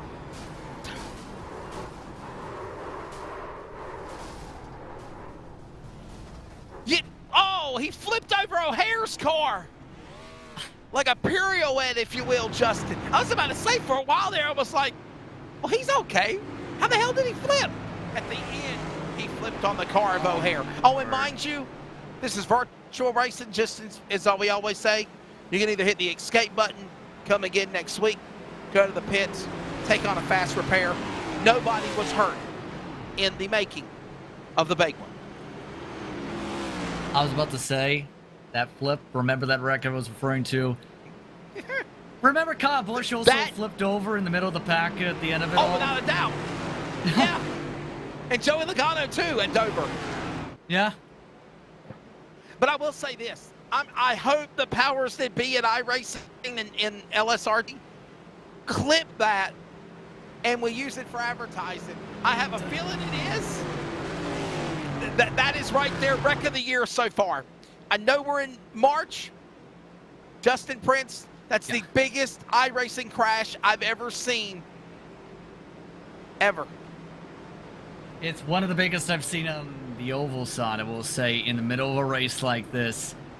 I've seen road course races where you have a top split field of 50 drivers where only 4 make it out of the first corner because wow, Bathurst coming to the starting zone apparently is hard. And this is a contender, though, for the craziness you've just seen. Hey, by the way, don't forget, speaking of road courses, this Sunday, the return of the Major Series. Round number 3, we're road course racing. And then, of course, we hope you can join us. We'll have more details on it here in just a moment as the green flag goes back in the air. And Justin, we're also 5 laps away from halfway. And we're already just outside the range for the green light for drivers to make it on fuel. Off and away on the bottom side. Barnes, though, into turn 1, clears on by the top line. Carl Burke, he is very lonely, looking for somebody, anybody to push him. Finally, he finds somebody in the 16 machine. That is Alex Duda, who's willing to work with him. They regroup on the top line along with Devin West. The 71 of Aaron Cooper also joins. But the bottom side, with more numbers grouping up amongst the top 12 drivers, they have 7 of those drivers running the bottom side in that group. I mentioned the Majors Series presented by Majors Garage this Sunday night. The Landau 240 from Oran Park Grand Prix. 46 times 2, and that is the Ford FG Falcon and the Holden VF Commodore. Special event, the Major Series. Don't miss it. iRacing on LSRTV. Meanwhile, they're getting antsy for the lead in the back. In the front, Barnes, Burke, Maines, Duda, Duval, Justin back up there again for P1. Burke able to clear on by in through 3, goes to the bottom, now is fully clear. Barnes regroups behind him. Chevrolet Camaro in the teal and white colors of Carl Burke leads them to the flag stand this time. For the first time this season, Burke leads the lap.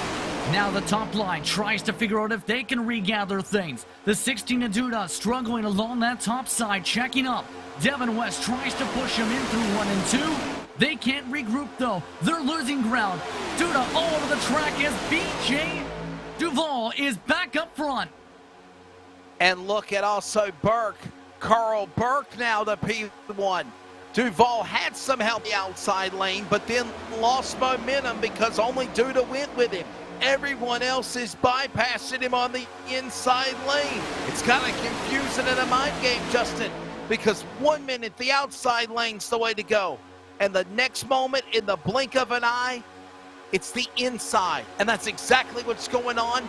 Duda knows that. He pulls the car to the bottom of the apron, and then he just leaves Duval hung out to dry as they close it on halfway into 1. No help for BJ Duval in turn. He gets passed on by the 76. That is Eric Shaney with damage. He now sidetracks him back as Cheney nearly gets loose. Cheney holds onto it off the turn 2 towards the yellow line. Meanwhile, up in front of him, Jeff Stabnow. Wow. He's now to the front, plus 30. Now leads the top line and has a teammate to help in Devin West. They tandem through 3 and 4. The top line is back at 190. And Justin, look at who else is coming. Kevin Smith, the 00. The man that last year had the black car with the Dayglow neon yellow 00 cars. Now he's in a white, blue, yellow car. And he is moving up in his Ford to the top 10. Has been waiting patiently for these types of moments. Big jack up for him. Big loose moment off turn 2, holds on to it. Smith loses a bit of ground on the bottom. No one fills the gap in front of him. He regroups. Meanwhile, on the outside, Stabnow into turn 3 gets a shove hard from Devin West. Stabnow with a run, has a chance for third and clears there. Has a chance for second, nearly gets to Barnes for that spot. Oh, a little loose there for Duda. Duda, he hopes Smith will open the door on the inside.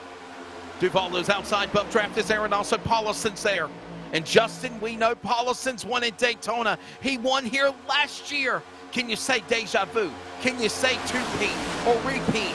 Paulison looking to try to be there at the end. He's in 10th. We're halfway this time by. New race leader down the backstretch. Meanwhile, Jeff Stabnow gets the bump from Devin West. They're clear by 2 car lengths to the bottom, 3 car lengths, nearly 4 into turn 3. They don't move down. Aaron Cooper joins the fray for third as well. The top line rolling again. BJ Duval follows along with the momentum train to move up to 4th. Burke shuffled to 5th. Look at Billings, Montana, Jeff Stabnow. He is back. The skull bones is off the car, and that Ford Mustang is up to the point. In that burgundy, cherry red color. He's got a teammate. LSRTV CRN teammate for West Racing and Devin West. Cooper right there with him as well, Justin. How about Aaron Cooper? Somebody that's normally in the back, battling, pushing, helping. Big names to the front in the second half at Daytona. And remember, with Aaron Cooper in his dual race, he was amongst the lead pack before he got shuffled up the track and hit the wall. That cost him a chance to move on to the top 15, had to rely on original. He's now in contention, past halfway, inside the green mark on gas, with green-white checkers to balance in from this point forward. One driver in the wall, Eric Cheney drains the safer barrier. He's taken 3 wide by Kevin Smith and Ryan Maines. Danny will hit the right rear up against the outside wall through the start-finish line, as Justin reiterated on. They'll hold it together, though. He's in that pack with Bloom and Wood. Shower of sparks. We're halfway home. Extended LSRTV, feel the roar. And then Justin and I give you the mid-race report from Daytona.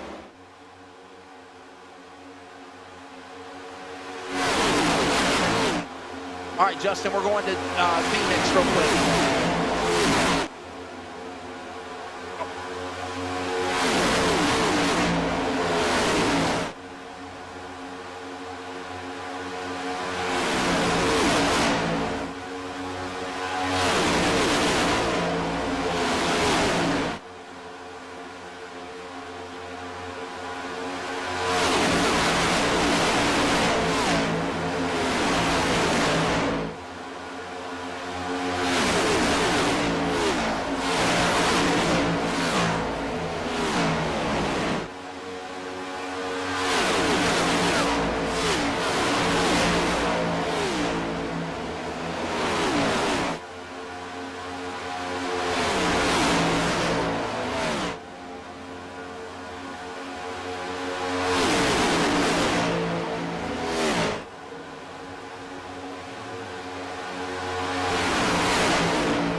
Field comes through the start-finish line.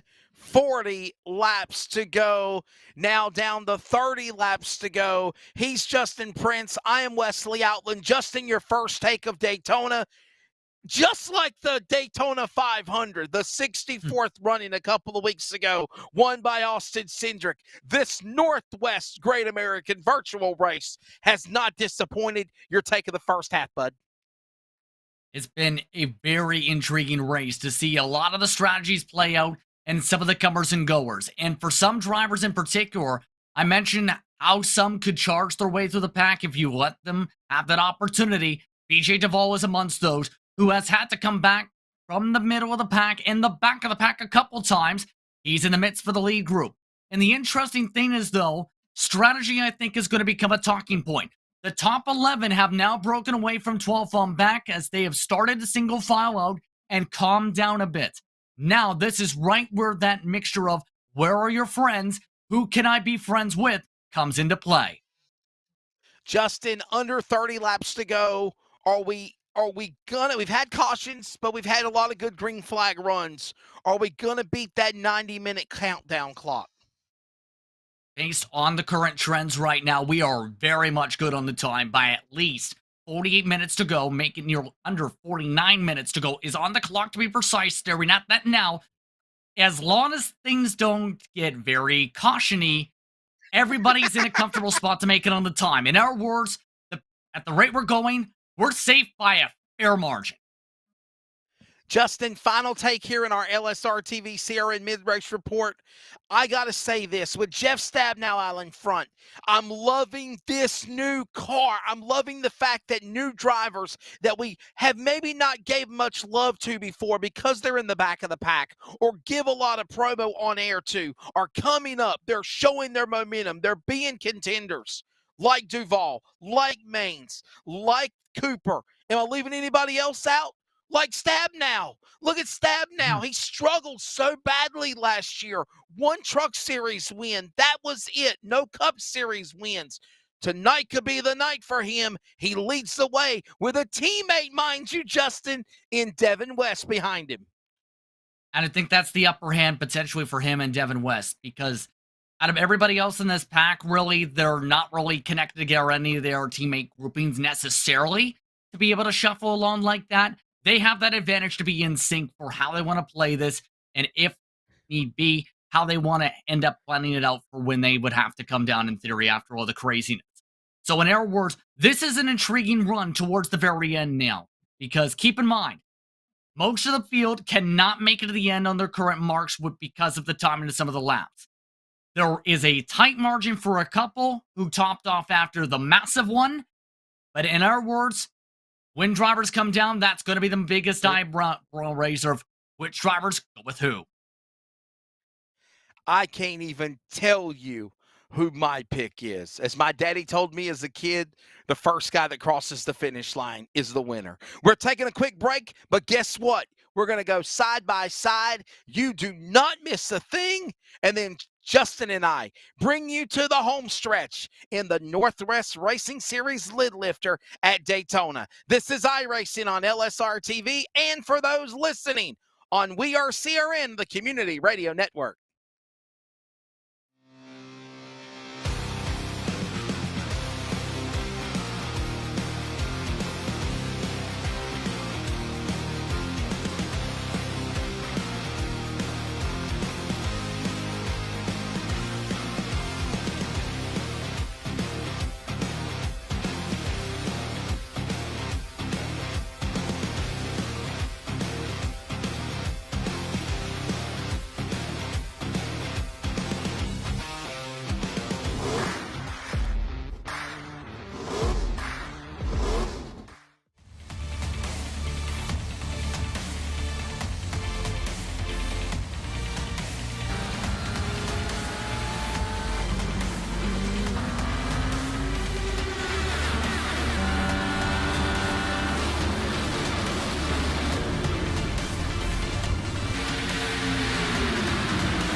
25 laps to go.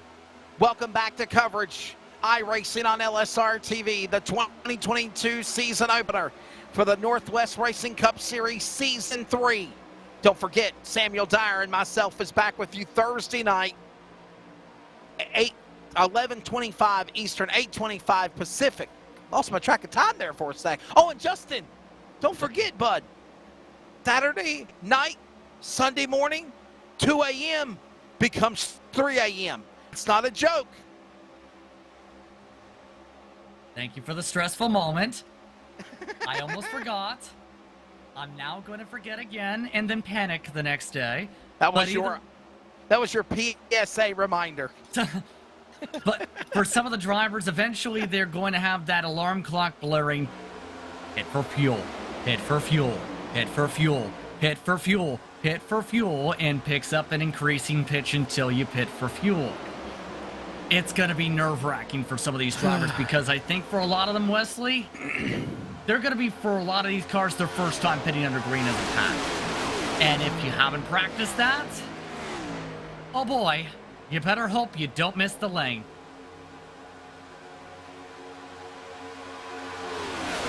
Through the triangle. Stab now is leading. The question is, for how long? Because we just discussed they got to make pit stops. As a matter of fact, in years past, in last season, we had our pit stop strategy in the lap counter, and it had actually how many pit stops someone made. I wonder if our producer in the truck can show that beside the drivers' names of who's made pit stops and how many. We'll say based on what There I it have. is. There it is, yes. Exactly what I was about to say. Up to 3 is the most right now. 1 took 4 stops. That's O'Hare, who is a modified and several laps down 36. But for the most part, look at the amount of ones and how many of them are in the top 13 and how many of them are still in the main pack. See a trend? And I also see a trend that the teammates like Stabnow and West. Brightsman, obviously, he got caught up in a wreck. That's different. Audenbacher, all pit stops one time. That's going to add some extra stress for that entry for some who may have not topped off. Keep in mind, Paulison and Smith, the furthest on up in the lead pack, who are in the top-off group, as well as Tristan Wood. Everybody else who had topped off in previous cautions and/or modifies is 3 seconds back. It's worth noting, 11th on back. They're making their way into turn 1 now, are running the bottom of the racetrack, led by a clean race car in Dennis Moore. They've gained 2.5 seconds in the past 6 laps to gain back to the leaders.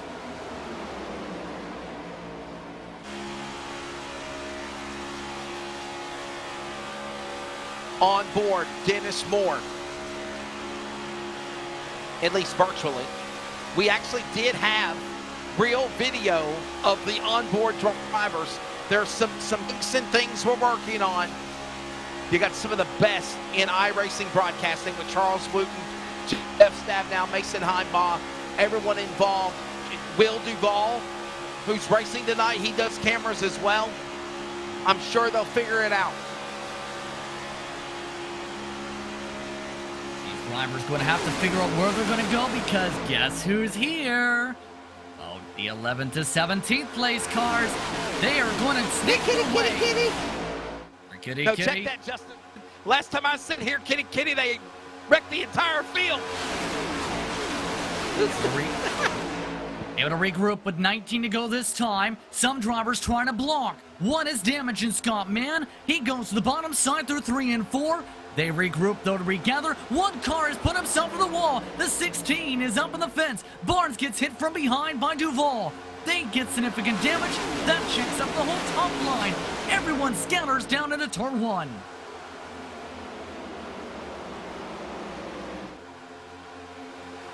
Working through 3, turn 2 actually. Back stretch. Super stretch. Stab now. West, Cooper. Justin, I'm so impressed with Aaron Cooper. Dennis Moore, Kevin Smith. Look at these new dogs up at the front. And by the way, we're under 20 to go. Coming to 18 to go indeed. And remember Dennis Moore from the ARCA Series for Northwest Racing Series sanctioned competition. He was a threat to win almost every single week. Had strong pace on the speedways in particular. He'll be a name to remember throughout this season. He's now up to 4th on the inside line. Paulson gets shuffled out along the top line, loses all his momentum as the bottom line rolls on by. Bloom waves by. Paulson waves by as well to Justin Yee, who also makes the pass.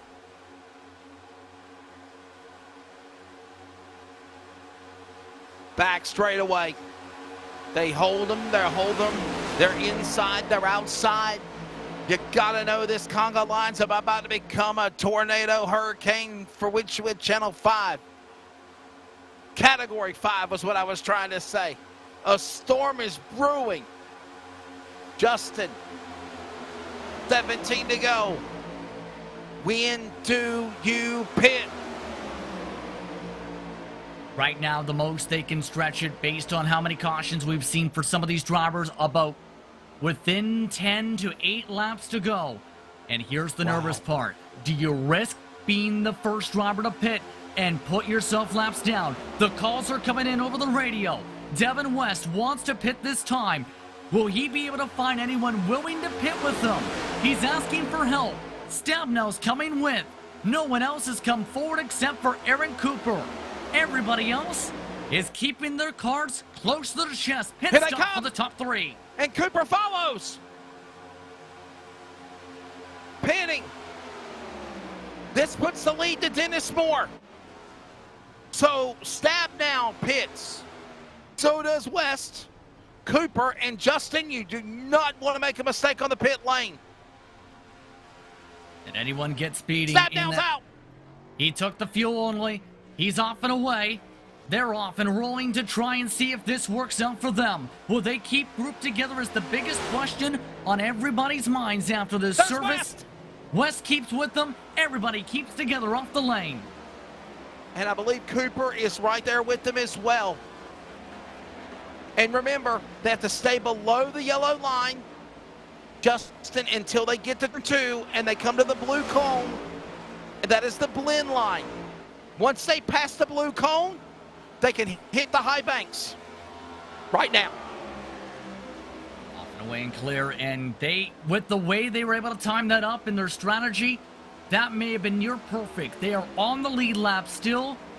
Thing is for Cooper, he's not within a second. He lost 3 seconds on the pit exit, Wesley, and that's why you practice this. So what team LSRTV, CRN, West Racing, and Stabnow did was flawless. They're predicting everyone else in the back is going to have to pit. Justin, if it cycles back around without a caution, even if there is a caution, Stabnow and West are the 2 cars for the win, possibly. Keep in mind, Brian Barnes, Carl Burke pit the last time by. Both struggling to get going on the pit exit down to the apron. Did not get going through the gears properly, are way behind Stabnow and West. As a result, they are potentially out of contention with this group. No one in this pack indicating they want to come down yet. Kevin Smith, 2 laps led so far as the Pied Piper, waiting to see who blinks with them. He and Paulson, along with Justin Yee, Casey Garber, Tristan Wood, Dennis Moore, Caden Anderson, Lake Peterson, and Brian Reynolds, can go 5 laps further than only one other driver in this pack, Ryan Bloom. Remember, we're back here with you on Thursday night for the trucks, same format. And next week, round 2 at Hot Atlanta. Smith, Paulson, Bloom, Yee, and Garber, top 5. 13 to go. They're off the back straightaway.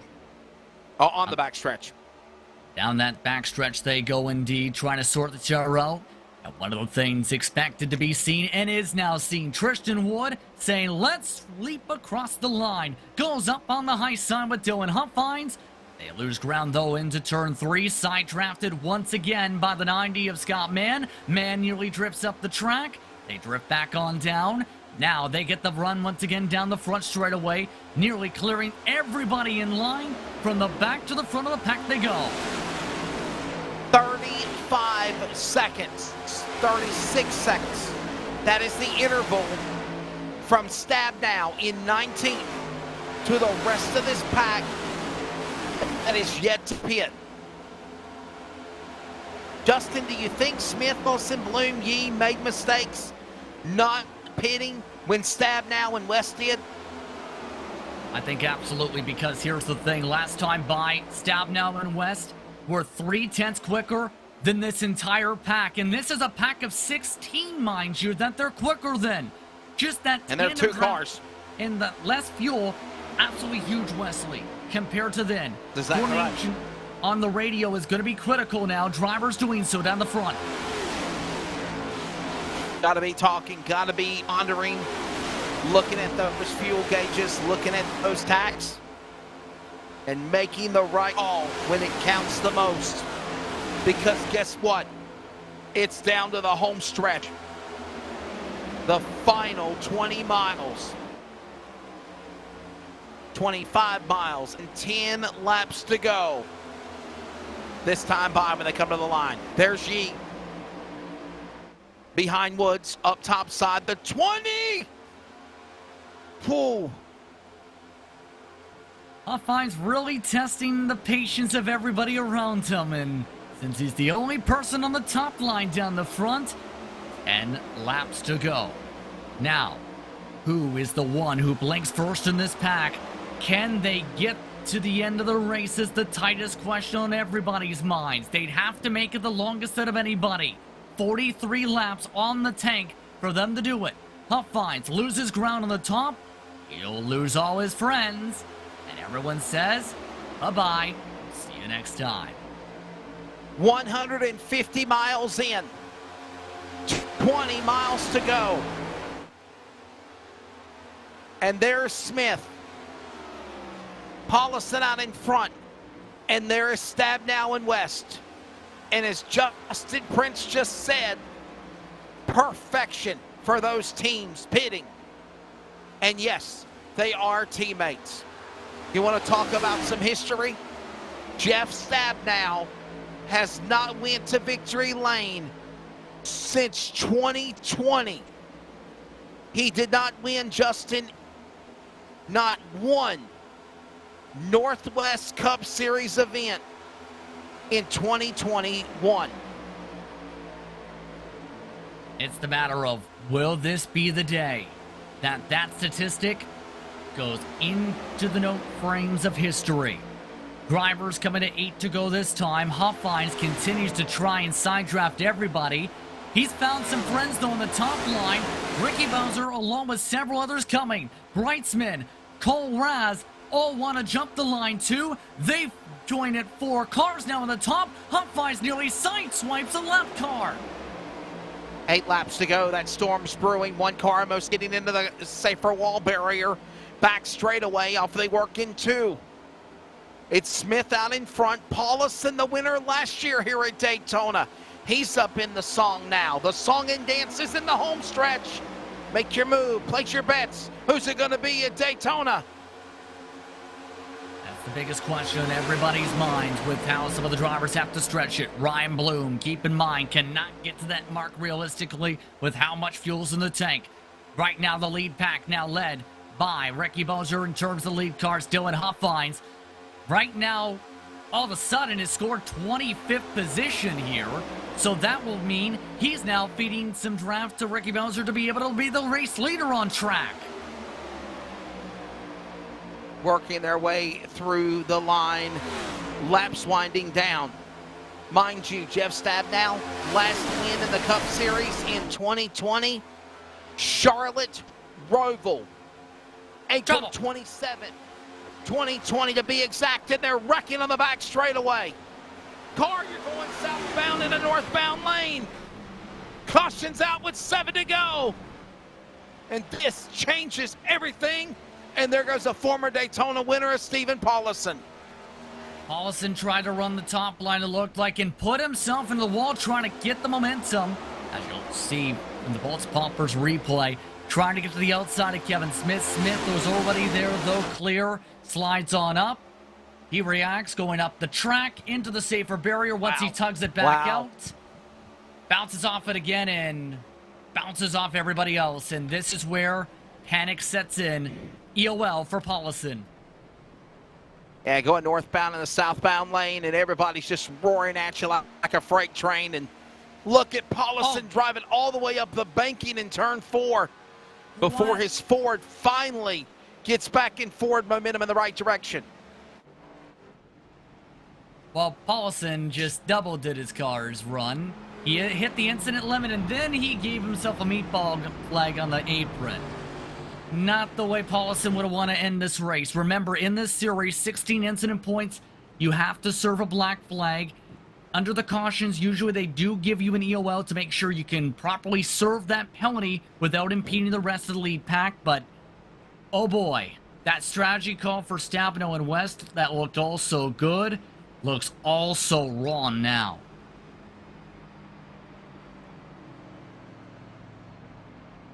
Charlotte Roval, April 27th, Justin, 2020.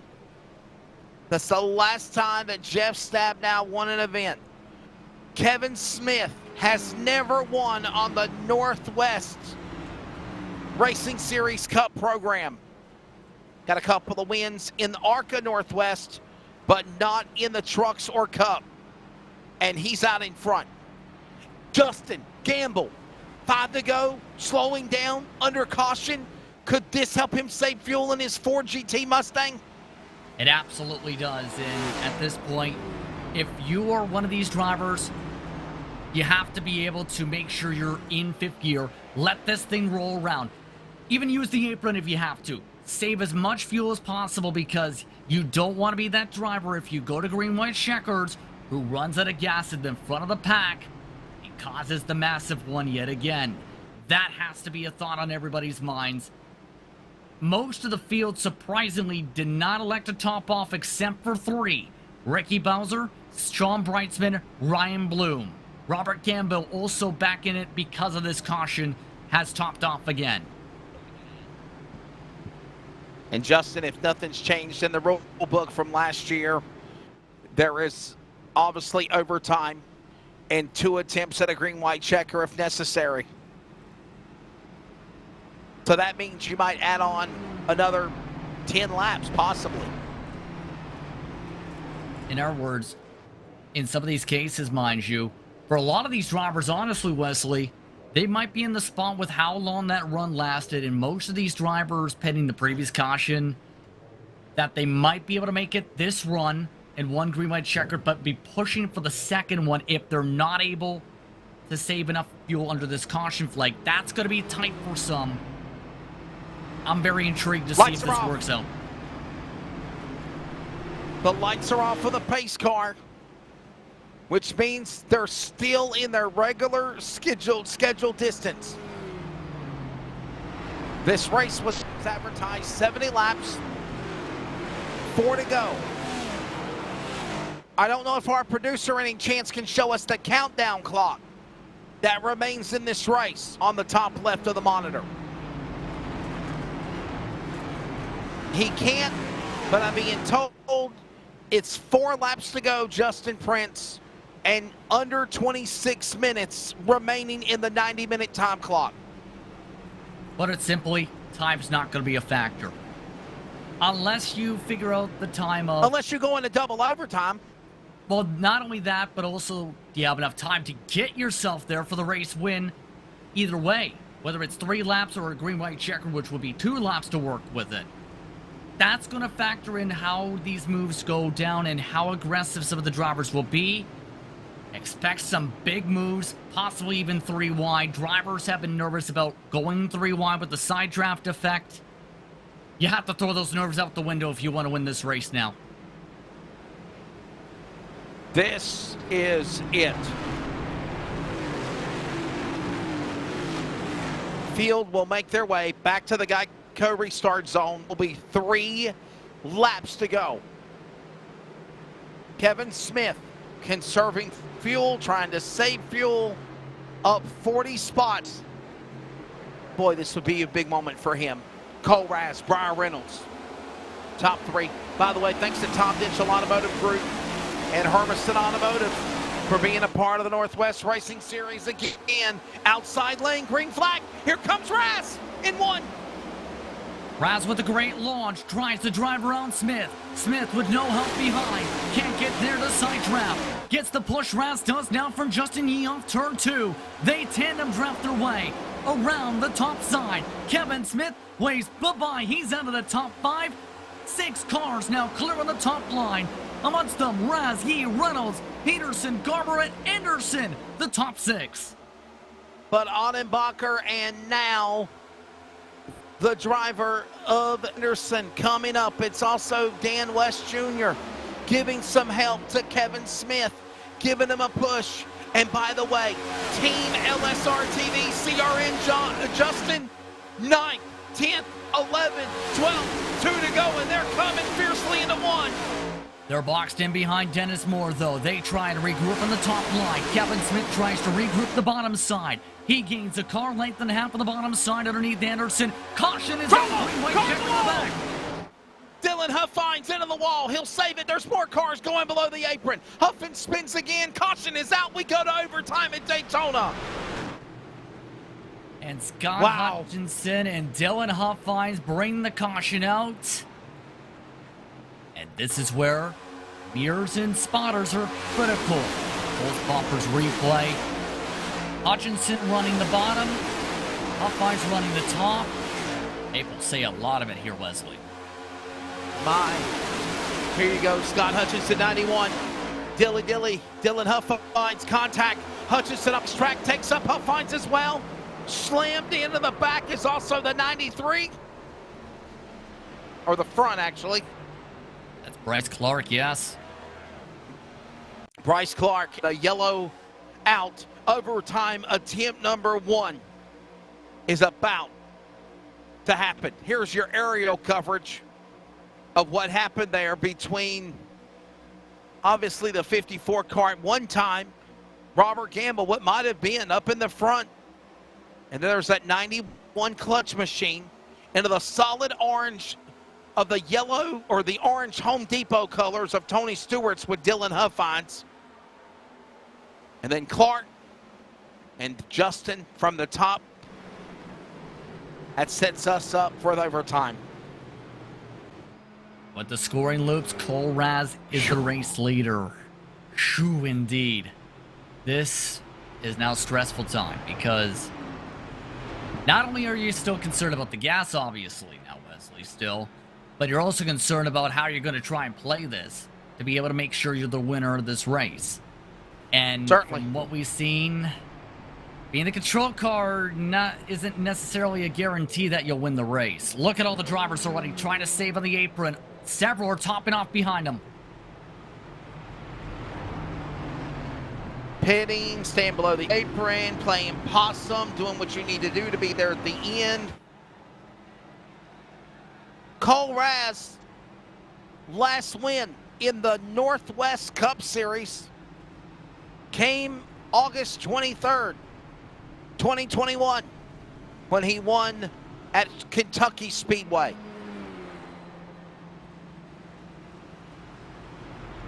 He has 1 win in the Northwest Cup Series. The rest have been Truck and ARCA wins. And Justin, as you know, and I know, last year he was one of the finalists 7 in the Alan Kulwicki Driver Development Program, and he competes full-time in the Spears SRL Southwest Tour for super late models and pro late models. He's one of the good young talents coming up through the ranks right now, and we've seen it, the virtual world in particular, immediately took to the cars instantly. And in turn as well on the real world track, has been doing a lot of testing the past few months or so. Actually, amongst those preparing for Rosedale for March the 5th. Oh, yes. Social media feeds. That was just a few days ago, keep in mind.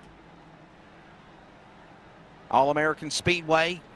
They fired up last week. Dylan Zampa winning that big race. And Justin, a shock, somebody that we've had before on our Finish Line show, Derek Thorne, not there with Campbell Motorsports this past weekend.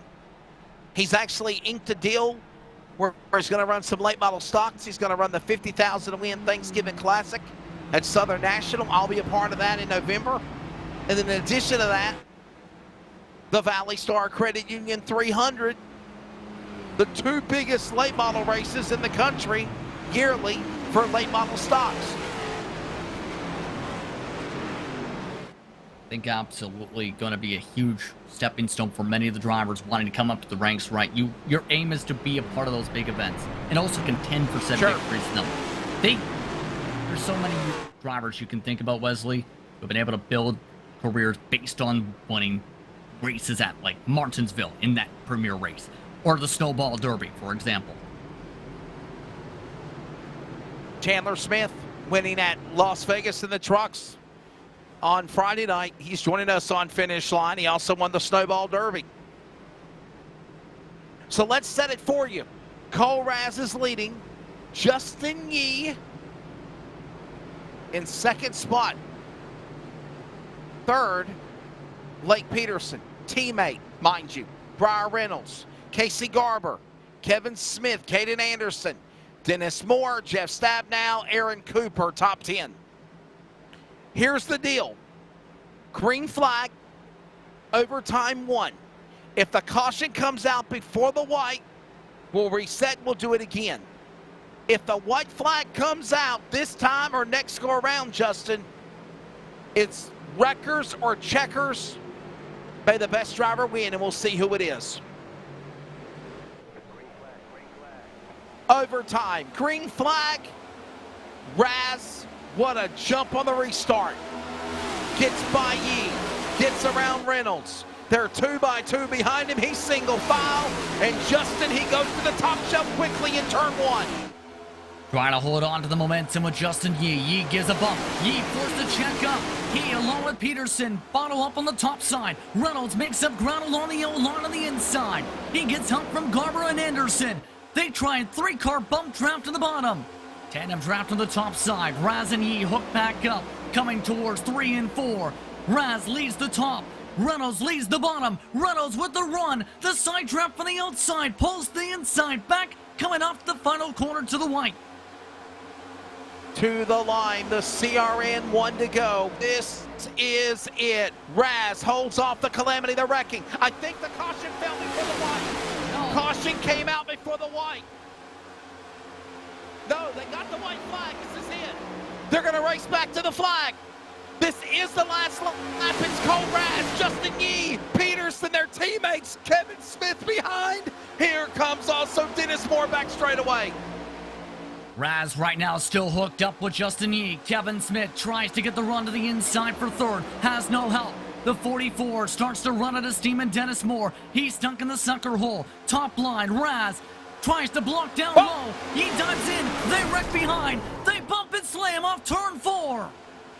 Here they come through the tri-oval. It's now down to 6-7 cars. Justin Yee to the inside, Raz to the outside. Who's it gonna be? Cole Raz will win the Great American Sim Race for the Northwest Racing Series at Daytona. 84 thousandths of a second. Aaron Cooper will finish second. Justin Yee third. Duda fourth, and Anderson in the top 5. What a finish. We'll never forget. Cole Wow. Raz, my goodness.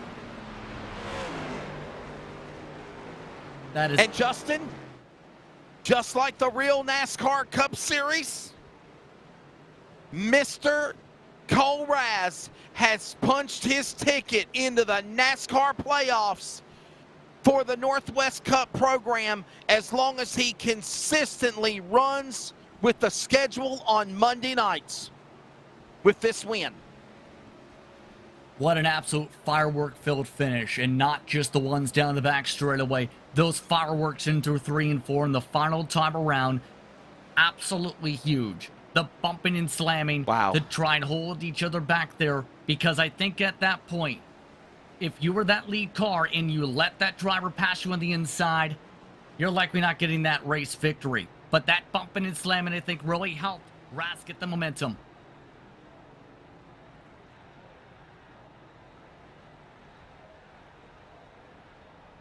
Ladies and gentlemen, I am being told that Cole Raz has driven backwards down the racetrack. The race is not official until now. They are taking the win. We're gonna wait. We're gonna wait to get confirmation on this, but we're understanding, Justin, that Cole Raz might have got the win taken away, and Aaron Cooper has won this race. Unofficial. That's going to have to be looked at, obviously, by race control, because, again, that was during the post-race celebration, potentially, I believe, when we seen him go backwards there, because some of the drivers in the race, Wesley, had not finished yet. If he went backwards on the track before everyone else had finished, that essentially means you went backwards during the race in actual action.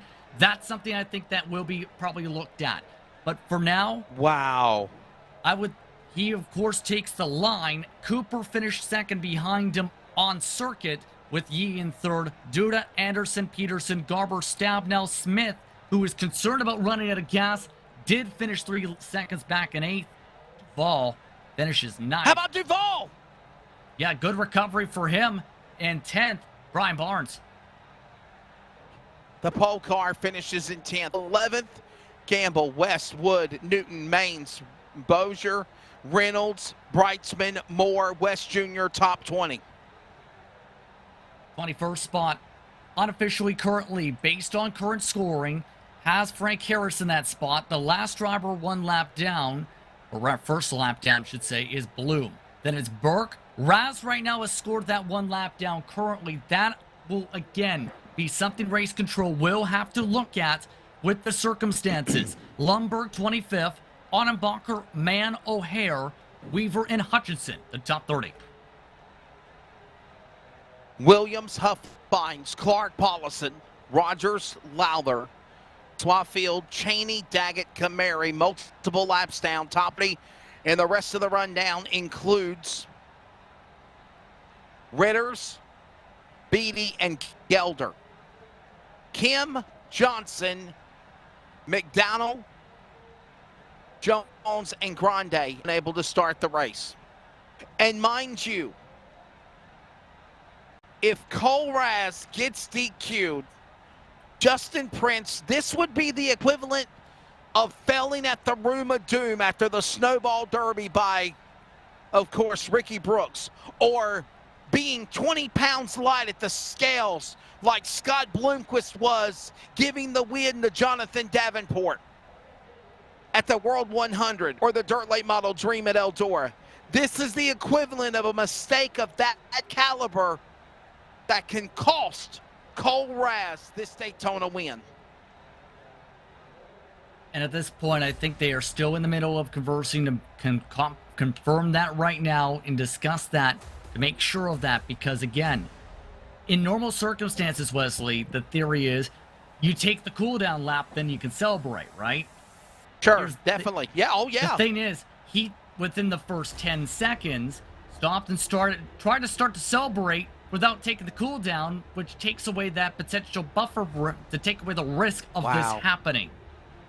I think that's just and Justin, the excitement getting to his mind correctly, and Justin, if I remember correctly, buddy, I think we had something like this happen last year with the racing series where somebody done that and they got their win taken away and they were yelled and they were mad. But listen, Justin, in real life, you got to go all the way around the racetrack and take the cool down lap, and then you celebrate and kiss the trophy girl. That's exactly We're going to take a break. We're going to get this sorted out, and we'll give you the official word when we return. This is iRacing on LSRTV and on the Community Radio Network. What a way to open things up with the Northwest Racing Series and the Cup Tour.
Hey, we're back here at Daytona. Are currently working with the Northwest iRacing Series officials on what the finish of the event would be.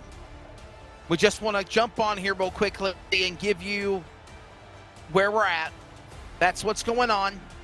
Once we conclude it, we will have our top 3, and we'll have post-race interviews. Hang tight. Thanks for your patience. We await the official race winner, just like you watching and listening.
Welcome back to the virtual Daytona International Speedway.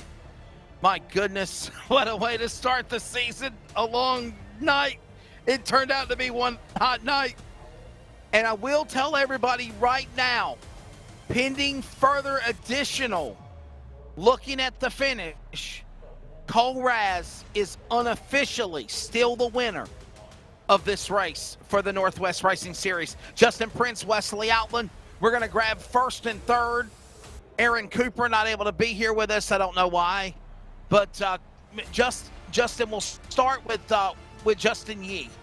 Justin, new paint scheme, loving the new car. You settled for the third spot. This was a crazy race. It lived up to the hype, I think. How worn out are you mentally, physically, with doing all the duels, the qualifying, and then the 70 laps? And we still unofficially don't even know who won. Yeah, well, I'm a bit hungry because I haven't eaten dinner yet, but other than that, I'm doing pretty well. As for the paint scheme, that's kind of a placeholder as my current scheme has not been updated to the new Chevy templates yet. It was supposed to be done today, but oh well. And so it should be for the next race. And as for the race itself, me and Lake worked together with the boys at Caden Anderson Racing for this race, and we really put together a great race front to back with racecraft and strategy, controlling the race.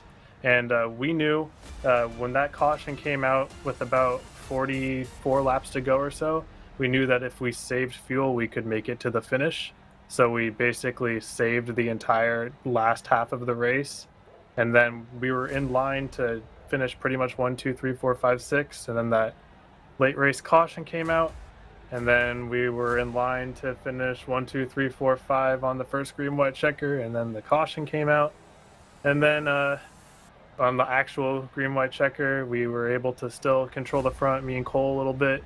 We lost a couple of the other guys because of just the madness. And me and Cole were able to salvage a good finish for us, and Cole won. So congrats to him. And by the way, Justin, before I throw it to you for that question, I did get a response from Aaron Cooper. Congratulations on his runner-up finish. And unofficially, he says, I have scored. I can't even talk on my first top 3 interview. You need team speak. Justin, you're back with Justin Yee for third. And while that's all sorted out with Aaron Cooper, were you, Justin, like you mentioned some of the emotions coming through those final laps and the teamwork that you were able to sort things out for tonight. Just talk us through the mindset as the night went on, knowing just the busy schedule, knowing you had qualifying, duels, and the race itself all in the span of one night, no stopping going, essentially. Yeah, that was pretty fun. I like that a lot. Sean and Jeff did a really good job with that. We still finished at a semi-reasonable time, especially for us West Coast guys, and sorry for you boys out east. But I think overall it was a very well put together night. Fun race. I really like when strategy becomes a part of super speedway racing because it adds a element that you don't see all too often. So I'm glad that it played out a little bit. It definitely put us in position to capitalize on it. I think if we were to pit with everybody else before that last wreck, then we would be kind of further back and have to claw at a top position. But me and Cole able to kind of walk out the front because we had the fuel to stay out. I think that was the difference. Justin, final question, and thank your sponsors as well. And you and Lake Peterson, teammates, you guys hanging with each other. Obviously, when does the whole friendship teammates thing go out the window? And if Peterson was there and not Raz, would there have been a different outcome of the race? Well, Blake won $1,000 a few weeks ago. He can give me this freaking race. So, I mean, it's tough. Lake had nose damage, so honestly, I would not be able to help him too much if it was in that spot. Like, he had enough to stay in the pack, but he didn't have enough to lead a pack, and he didn't have enough to push. So really, he was just kind of there taking what he could get, and I don't think I would have particularly helped him too much besides just keeping in it. But it's a good dynamic when you have a lot of people that you trust around in the front. You know that they're not going to make some dumb high lane to low lane hit the apron type move. But Basically, you know that they can work with you, and then when push comes to shove, if it's every man for himself, then you, like Cole's hard side drafting me. I mean, that's racing. We didn't wreck. We finished first and third. It's what we do. You know, it's a good race. We put ourselves in position to fight it out like that, and it's at the end of the day a fun race. Good times, fun times. Thank your sponsors. Justin Yee, third place. Great way to start the season for the Northwest Cup. See you for the trucks on Thursday. Yes. I'd like to thank Maconi Setup Shop, my new team for Road to Pro this year. They actually provided a free setup for the C Open Week 13 race that everybody should check out. It's a freaking hot rod, and there's no other fixed series to run for NASCAR, so if you guys want to check that out. Also, Abruzzi Racewear for sponsoring our team, and also my YouTube channel. I do qualifying guides for ARCA, some general guides. It's been doing a lot better than I expected it to lately. So youtube.com/c/DJYJ, spelling out the Jay at the end. And yeah, that's about it. From Vancouver, Washington, Justin Yee. He is third place here in their virtual sim Great American race at Daytona for the Northwest Racing Series Cup program. Out of victory lane, unofficially, as it stands right now, Cole Raz, your take of this race, your take of this event, your take of this grueling survival of not only having to do the duels and qualifying and the race all in one night. It was intense. You're there at the end. Congrats to you.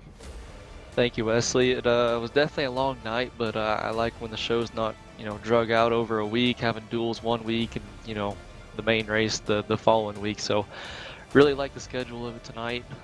Definitely an exciting race. I felt like the Caden Anderson racing team did a great job working together with the addition of Justin Yee and Blake Peterson. It was really fun working with them. They had some great calls and great feedback to give to us. And I feel like we're in position to have a great team run there, and I feel like that was the main goal. And all in all, it was very exciting. I hope the fans enjoyed it. Now, one of the main things that has, of course, been the discussion is after the checker flag and after the great exit off 4 with the bumping and banging with Justin Yee, while the race was still going on, it looked like you wanted to celebrate without the cooldown. What was going through your mind, I have to ask, with that situation? Well, in my mind, I'm really, really close on fuel, and I don't think I'm going to be making around another lap around this 2.5-mile racetrack. So, I was pretty amped, pumped. I felt like I was below the racing surface and way past the line, so I wasn't going to affect nobody's race. I was going slow, and, it's something I've done at Tucson Speedway in real life, coming across the checkered, park it on the backstretch, and go do a Polish victory lap. So, I've had no issue doing it in real life. With it being iRacing and having a black flag, after a certain time of when the leader takes the flag until the race is official, that's not in my mind. So, it was a long night, and, you're just amped to win this Daytona race. And I've never had success here in the past. And, if it's turning out that I get the win taken away, it's what they call it. In my eyes, I cross the line first, and I think that's what a lot of other people will see. Well, I was going to say, if they do take the win away, how do you feel about that if it happens that way? Because obviously you did a heck of a job. You ran a great race. But some type of a technicality like that can cost you that. And we've seen that hurt other people before in the S&B Cup Series, where literally you might get on the gas and the brake and start burning out and celebrating a little too early, and then it costs you. That's got to be heartbreaking. Would that make you be so upset where you would just take up your ball and leave if they DQ'd you on a technicality of that caliber? Oh, most definitely. I think if that were to happen, I'm fully ready to not run the rest of the season, and that's really unfortunate being the first race of the year. I think this is something that should not even be an issue. They run their series. There's no money on the line. I cross the line first, and that's how it's going to be. Well, man, would this be possibly the biggest win in your career? I mean, I know you run iRacing a lot you're a real race car driver, but as far as in your sim virtual career, would this be the biggest win ever at Daytona, which would be even more heartbreaking if they take it away? Yeah, I'd say so. I think, to come out first race of the year at Daytona, our virtual Great American Race, this is the biggest one you can get, besides a playoff race or, the championship. So definitely the biggest one thus far, and hopefully it's not the last in this series. Justin, if you have another question, go ahead, and we're going to wrap things up after that. I was about to ask, in regards to tonight, you've come close, should say, been in position for victory and showed great speed all throughout your entire time in this series from the get-go. How do you try and hope to carry this momentum forward from how you perform tonight to show that you can win in this next-gen machine when, as the quote-unquote real season starts on a speedway? It's going to take some learning. I really haven't, played around with this next-gen car a lot. That's why I felt like more confident going into this race with it being a plate track, and it's something I'm going to have to adapt, and a lot of guys are already, a few steps ahead on doing, official fixed racing with this next-gen car. So it's something I'm going to have to learn and adapt, and, take some time in the practice sessions, and honestly, it all comes down to the rest of the season on what these guys decide tonight, because I'm prepared to not run the rest of the year if they overturn this. Well, we'll see what happens. Obviously, Cole, you understand it's not our call. We're just the broadcasters, but you did put on a phenomenal job here tonight. But before we do let you go, thank your sponsors. Yeah, big thank you to Wells Johnson, Master Wrench, everybody that helped me out tonight, Kate Anderson Racing. Big thank you to LSRTV, Cody, Justin, Wesley. You guys are awesome. Really enjoy talking to you guys, every time I get the chance to. So hopefully it's not the last. And thank you guys for everything you do. Jeff and oh gosh, I'm spacing, but everybody that helps put this series on. I've always enjoyed running in this, in the years past. And like I said, I hope it's not the last. Cole Raz, unofficially the winner of the virtual Northwest Great American Race Sim event at Daytona. And in closing, Justin, we're going to sign off here. Your final take, your final thoughts. It's been a long, grueling day. Hopefully everybody enjoyed the broadcast, but let's be honest.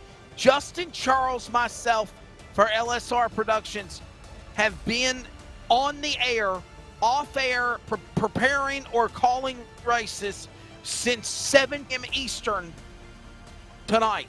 It's 2 a.m. Justin, your take on tonight's race, and obviously shades of what, when we weren't even born, the 1959 Daytona 500, where it took 3 days to find out the winner when there was a 3-wide finish. Now we have to find out the fate for Cole Raz on a technicality that I'd hate for it to take away a race that he earned hard for winning today. Your take on things, and it was fun working with you since 7 p.m. Eastern tonight. Yeah, first of all, Cole Raz was one of the drivers I noticed throughout the entire night that seemed to be in sync with his planning, to figure things out, to be able to help control the tempo of his duel and much of the race whenever he's been was up towards the front. Seemed to be in sync with working with Lake Peterson in particular, who, as kind of referred to, does have some experience winning here. That's all I'll say on that, Mark. But in terms of how things play out towards the end here, you have to think big picture, because it's like you still had, at the time, with what was referred to, Sure, about half the field still having to get across the line. You have to think, okay, can I do this without risking the situation? And that's the one major thing I think that's going to come up to a lot of people's minds. Now, I'm not going to say which way it could go. That is down to the race control and their interpretation of how. That's right. It's not our call. We're just the broadcasters. Exactly. But in the end, I will say this. He had a strong run. He played it right on the last lap. Justin Yee in particular played it well to put himself in that position in the first place, too. And for Aaron Cooper, absolute great recovery from him, Wesley. From what was a horrific duel for him to nearly win the race. unofficially right now in that conversation of this grouping is huge for him. It's a plus 43, mind you. And I will tell you that unofficially it has Aaron Cooper as the winner. Justin Yee second and Alex Duda third. But again, that can be overturned or it can be enforced by the effort of the Northwest Cup Series, Northwest Racing Series team. Follow our LSRTV, CRN media feeds, and of course the Northwest Racing Series social for the official announcement, whether it comes tonight, whether it comes later. We tried to stay on the air as long as we could, but honestly, we're all tired. And it's been fun, and it's been exciting. Justin, looking forward to working with you again next Monday when we go to Atlanta. Atlanta's going to be an intriguing one, of course. A brand new iRacing build tomorrow morning, mind you. There's a lot of question marks around Atlanta because of the railroad configuration. The new pavement. Exactly, and that's the question of what happens for tomorrow. We'll get those answers, obviously, tomorrow. But regardless of which pavement and banking and configuration is there, it's going to put on some intriguing racing. Old Atlanta in particular, going to really showcase the difficulty of these cars for these drivers. It's been a late one. It's been a fun one. And the new season is here. Cole Raz, unofficially the winner of the Northwest virtual version of the Great American Sim Race at Daytona. Or could it be Aaron Cooper? Follow our social media for more information. Follow them at Northwest Racing Series and at LSRTV on Facebook, Twitter, and Instagram. And for the radio coverage as well, it's CRN Sports with iRacing, softball, baseball, college, high school, and even soccer. For Rocket Media and Jeff Stabnow, Charles Wooten, everybody at LSR Productions. For Justin Prince, I'm Wesley Outland. Thank you for joining us. God bless. Be good to one another. And stay